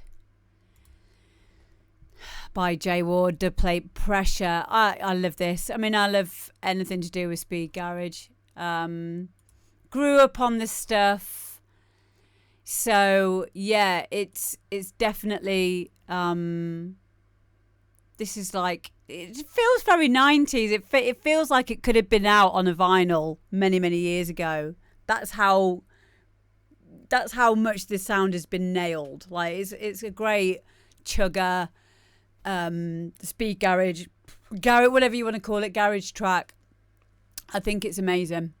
There was two that I got sent. This is my favourite one. But yeah, all those very stylistic sounds that you would associate with garage, with speed garage. Yeah, and the shuffle on the percussion. It's just a great grooving track. Maybe I'd have liked to have heard a vocal, like some kind of vocal over top, but it definitely wasn't needed. I didn't miss that. So yeah, it sounds really good. Yeah, thank you for sending it in. And make sure you go and follow, guys. I'm gonna give you the SoundCloud for J Wood Beats.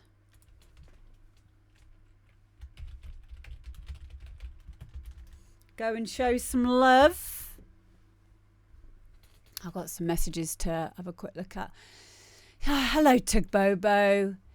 I completely understand this stance and appreciate it. It is gatekeeping done right. Thank you. I use Suno AI as a tool. Yeah, I listened to 2 tracks that you sent me earlier, which were amazing. I use Suno AI as a tool because I would never have the time to produce or compose due to life and work commitments.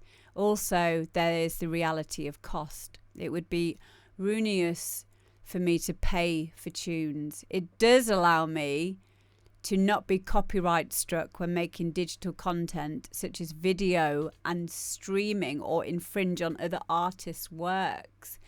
Very interesting points that you've made there. Very interesting points. And exactly, I completely agree. I think from the point of view of just writing a song and having fun, I love that for you. I think it's great because some people aren't bothered about synthesis and sound design and all that other shit. Like, you know, like you might want to send your nan as a song that you've made, you know, to remind her of granddad who's just passed away, you know, in a nice song written in a 50s style or swing or 60s music, you know, like whatever it could be. Like, that's great. And I think that aspect of it, absolutely. But in terms of being a music producer and what that means for me personally, It's very different. Very, very different. Whether or not the end user cares is not my concern. And whether they notice or not is not my concern. My concern is how I've made it or how they've made it. Like for me, like, or for me to have like a real personal connection with someone, they have to understand what this life, like what it entails, and all of the sacrifices that come with it. But I also agree with you, Tug Bobo, that in your case, you have got a job, you've got family commitments, you know, why should you be excluded? And that's why I love AI for that. Definitely. I think that's perfect. I think that's great. But I don't feel threatened that it's going to take everyone's jobs and stuff like that, because I believe that people follow me because of me, of the personal, like my personality, you know, me for being me, and how that expresses itself in my DJing, and how that expresses itself in these shows, and how that expresses itself in my music. You know, like all the fun stuff of like, she's not a Christian, like I played earlier, like, oh, like let's make that into a track. Like that journey, it's for me, it's about the journey. It's not about the outcome of it. Like it's not about that end point of, oh, this is the song. It's like, how did you do it? How? That's what I love about it.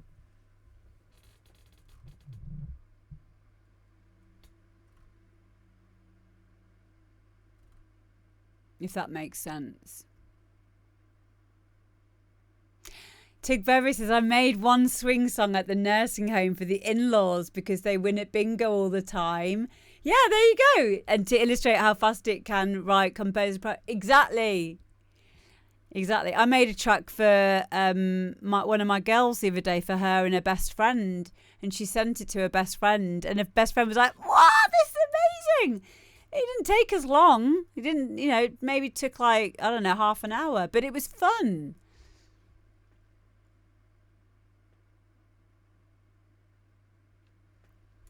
But yeah, it's a different category. So it's AI music to me. Like this is a different category. I wonder if there's another way, that like another analogy to like, I mean, another, obviously, like what I said earlier, you know, when someone's used AI to do some graphics, that's very different to watching somebody painting a picture from scratch, or sketching it, or whatever. You know, that's, and I love watching that. I love watching how someone makes it, you know, like in those time-lapse videos and stuff. Because they're real, it's those things are important to me. And I think it's okay for me to feel that way. No, I'm definitely not an AI. I'm definitely not AI. But yeah, that's how I feel about it. Maybe in a way it's like the same reasons why a lot of my friends are like, what would we call it? Black sheep of the family. Like, okay, so it comes down to values, right? My value, I'm a very deep person. I don't know if you know this, but I'm a very deep person. Even though, like, you know, we talk about the fact that I talk about stupid shit all the time is because of how deep I think.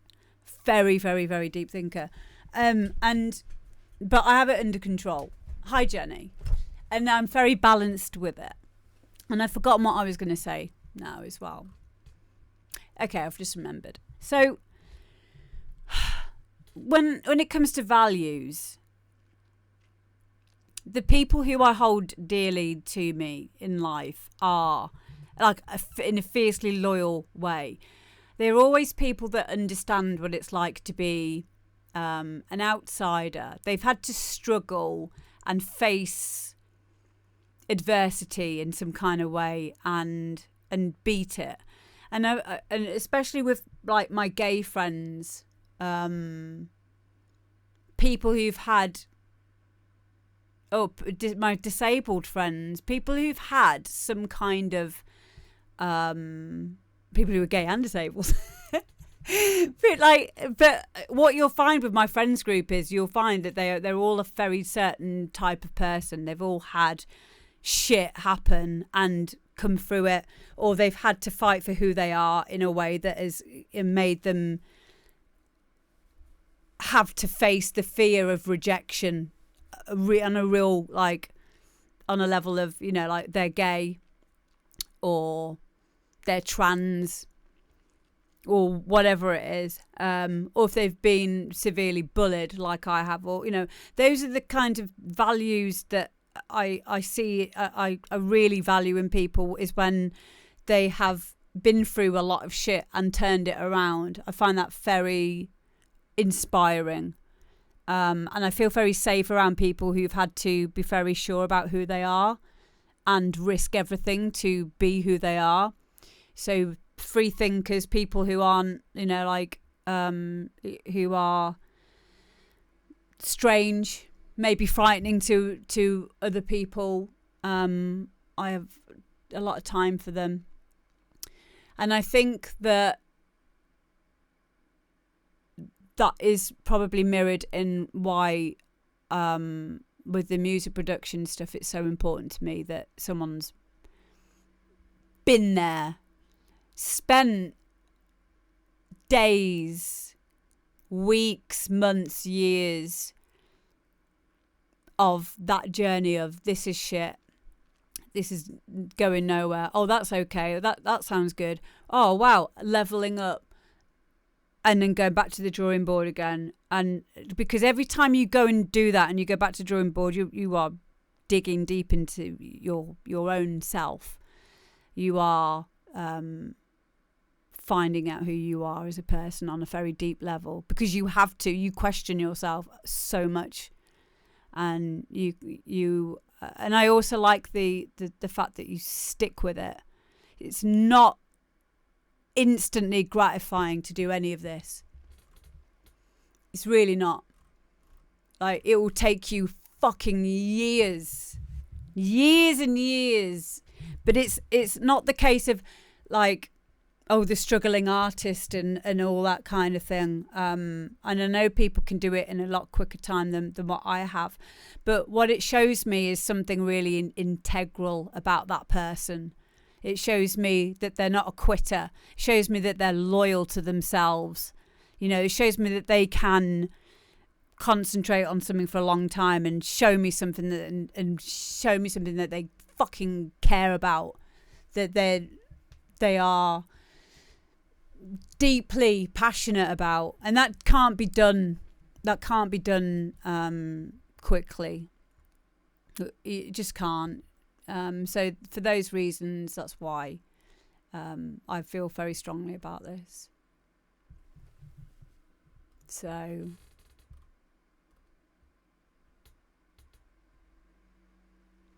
yeah, when I first came out, my partner and I wore rape whistles because the threat of violence was so prevalent. It's mental. It's completely mental. But those are the things that I really admire in people, is to be brave and put your time and attention in the short time that we have in this world into something that you care deeply about. It's really important for me.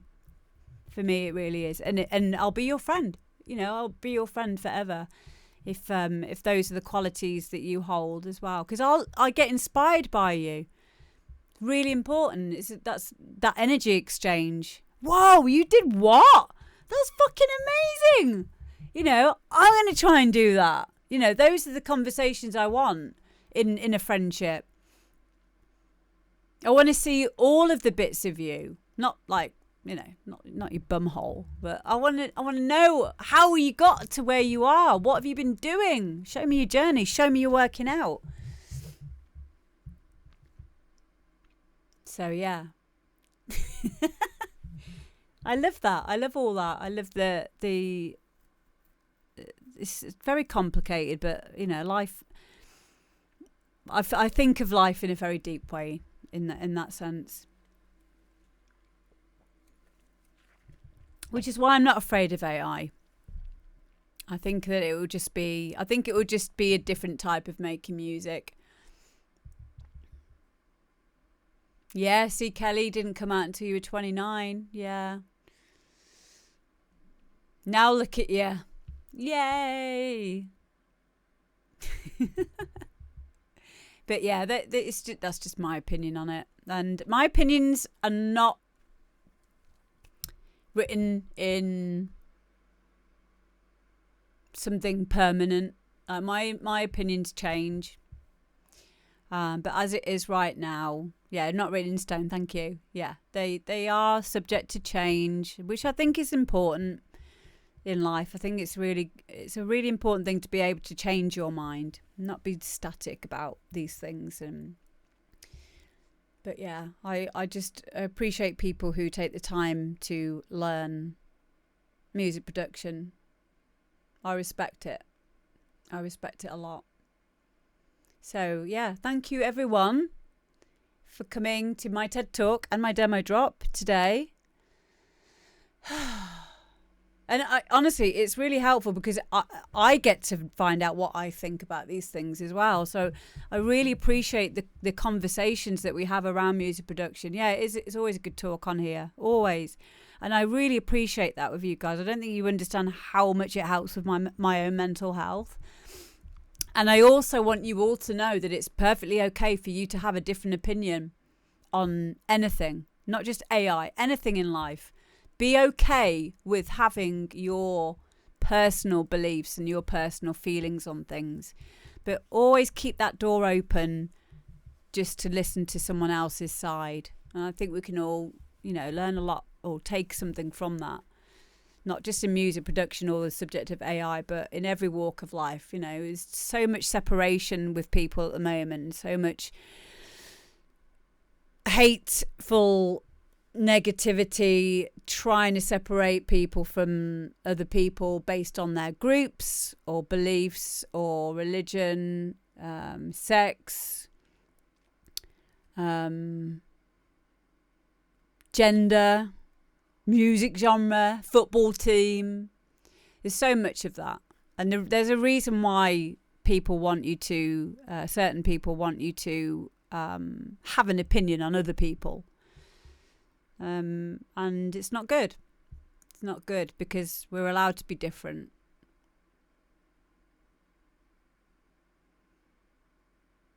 You don't need to be scared, Mad Mel. But, people, as long as people can understand, that everyone is different, I think we can all learn to get along with each other. And there'll be space for all of this.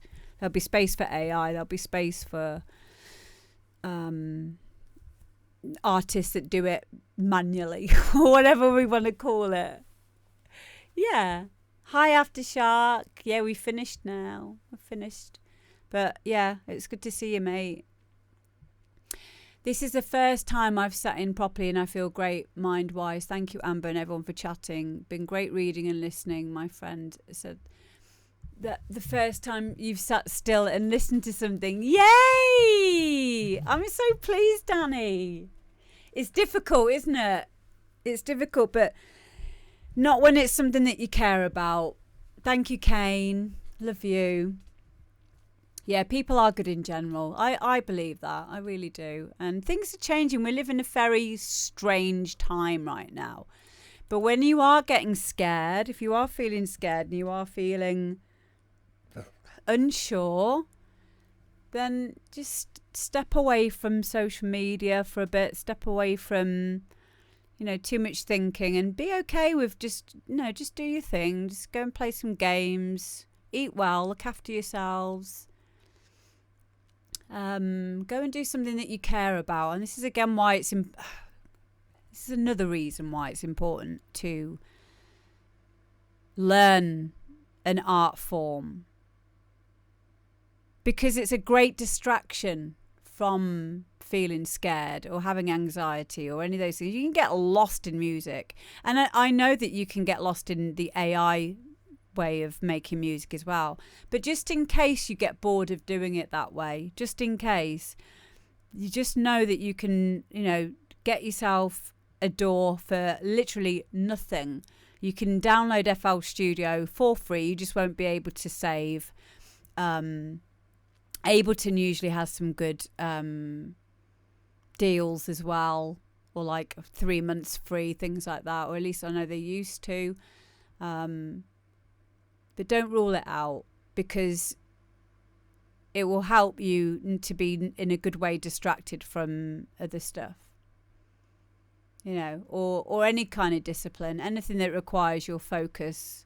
And for you to look back at the music in 5 years' time. 5 years is going to go whether you want it to or not, because we can't stop time going past. But what you can do in that time is learn a new skill. And if that skill was music production, for example, one of the nicest things is to listen to music that you made 5 years ago, 10 years ago, and see how much better your music is now to what it was 5 years ago or 10 years ago. It's the best.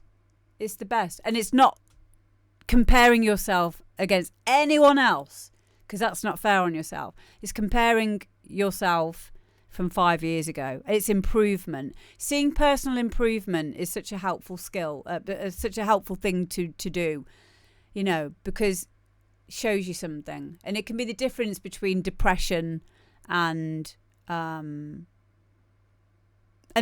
even wanting to be here anymore. Like it will help you so much, because you will prove something to yourself. Hey, well, if I can do that with my music production, I could do that with me. I could maybe stop smoking. I could maybe stop drinking in the week. Then how would I feel in 5 years' time? It's all the same thing. You can do anything if you put your mind to it, and you will feel so much better. So much better. Yeah, it's refreshing and good for the mind when you doubt your abilities. Yeah.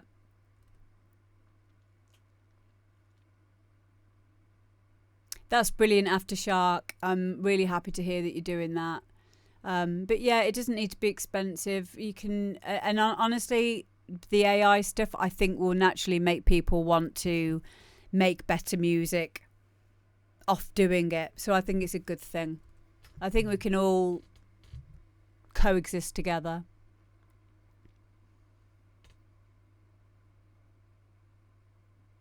That's really cool, Happy Place Traveller. I didn't know that. If you're struggling financially but your heart is in using a piece of software, contact customer outreach for that software and tell them. And very often they will comp you a copy or comp you a year's sub. That's amazing. That's really cool. Yeah, thank you, everybody. I appreciate all of your opinions and what you think. FL Mobile, yeah. Garage band. Anything to get you started. Another one that I've done recently is I've been using CapCut and Filmora to do social media videos, and now I've grown out of them. So now I'm going to be moving on to After Effects and Premiere Pro. So stuff that they use in films, but because of the natural progression from growing out of certain stuff and wanting to delve deeper and make better stuff. So yeah, it's all relative, but that's the journey that you want to be taking. You want to be taking a journey where you can see real improvement and look back and be proud. So yeah, thank you, everybody. Let's see who's on.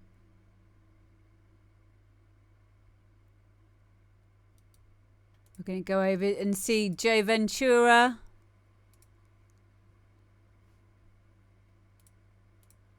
He raided me. He got someone to raid me when I was doing my 20-hour stream, but they did the wrong name.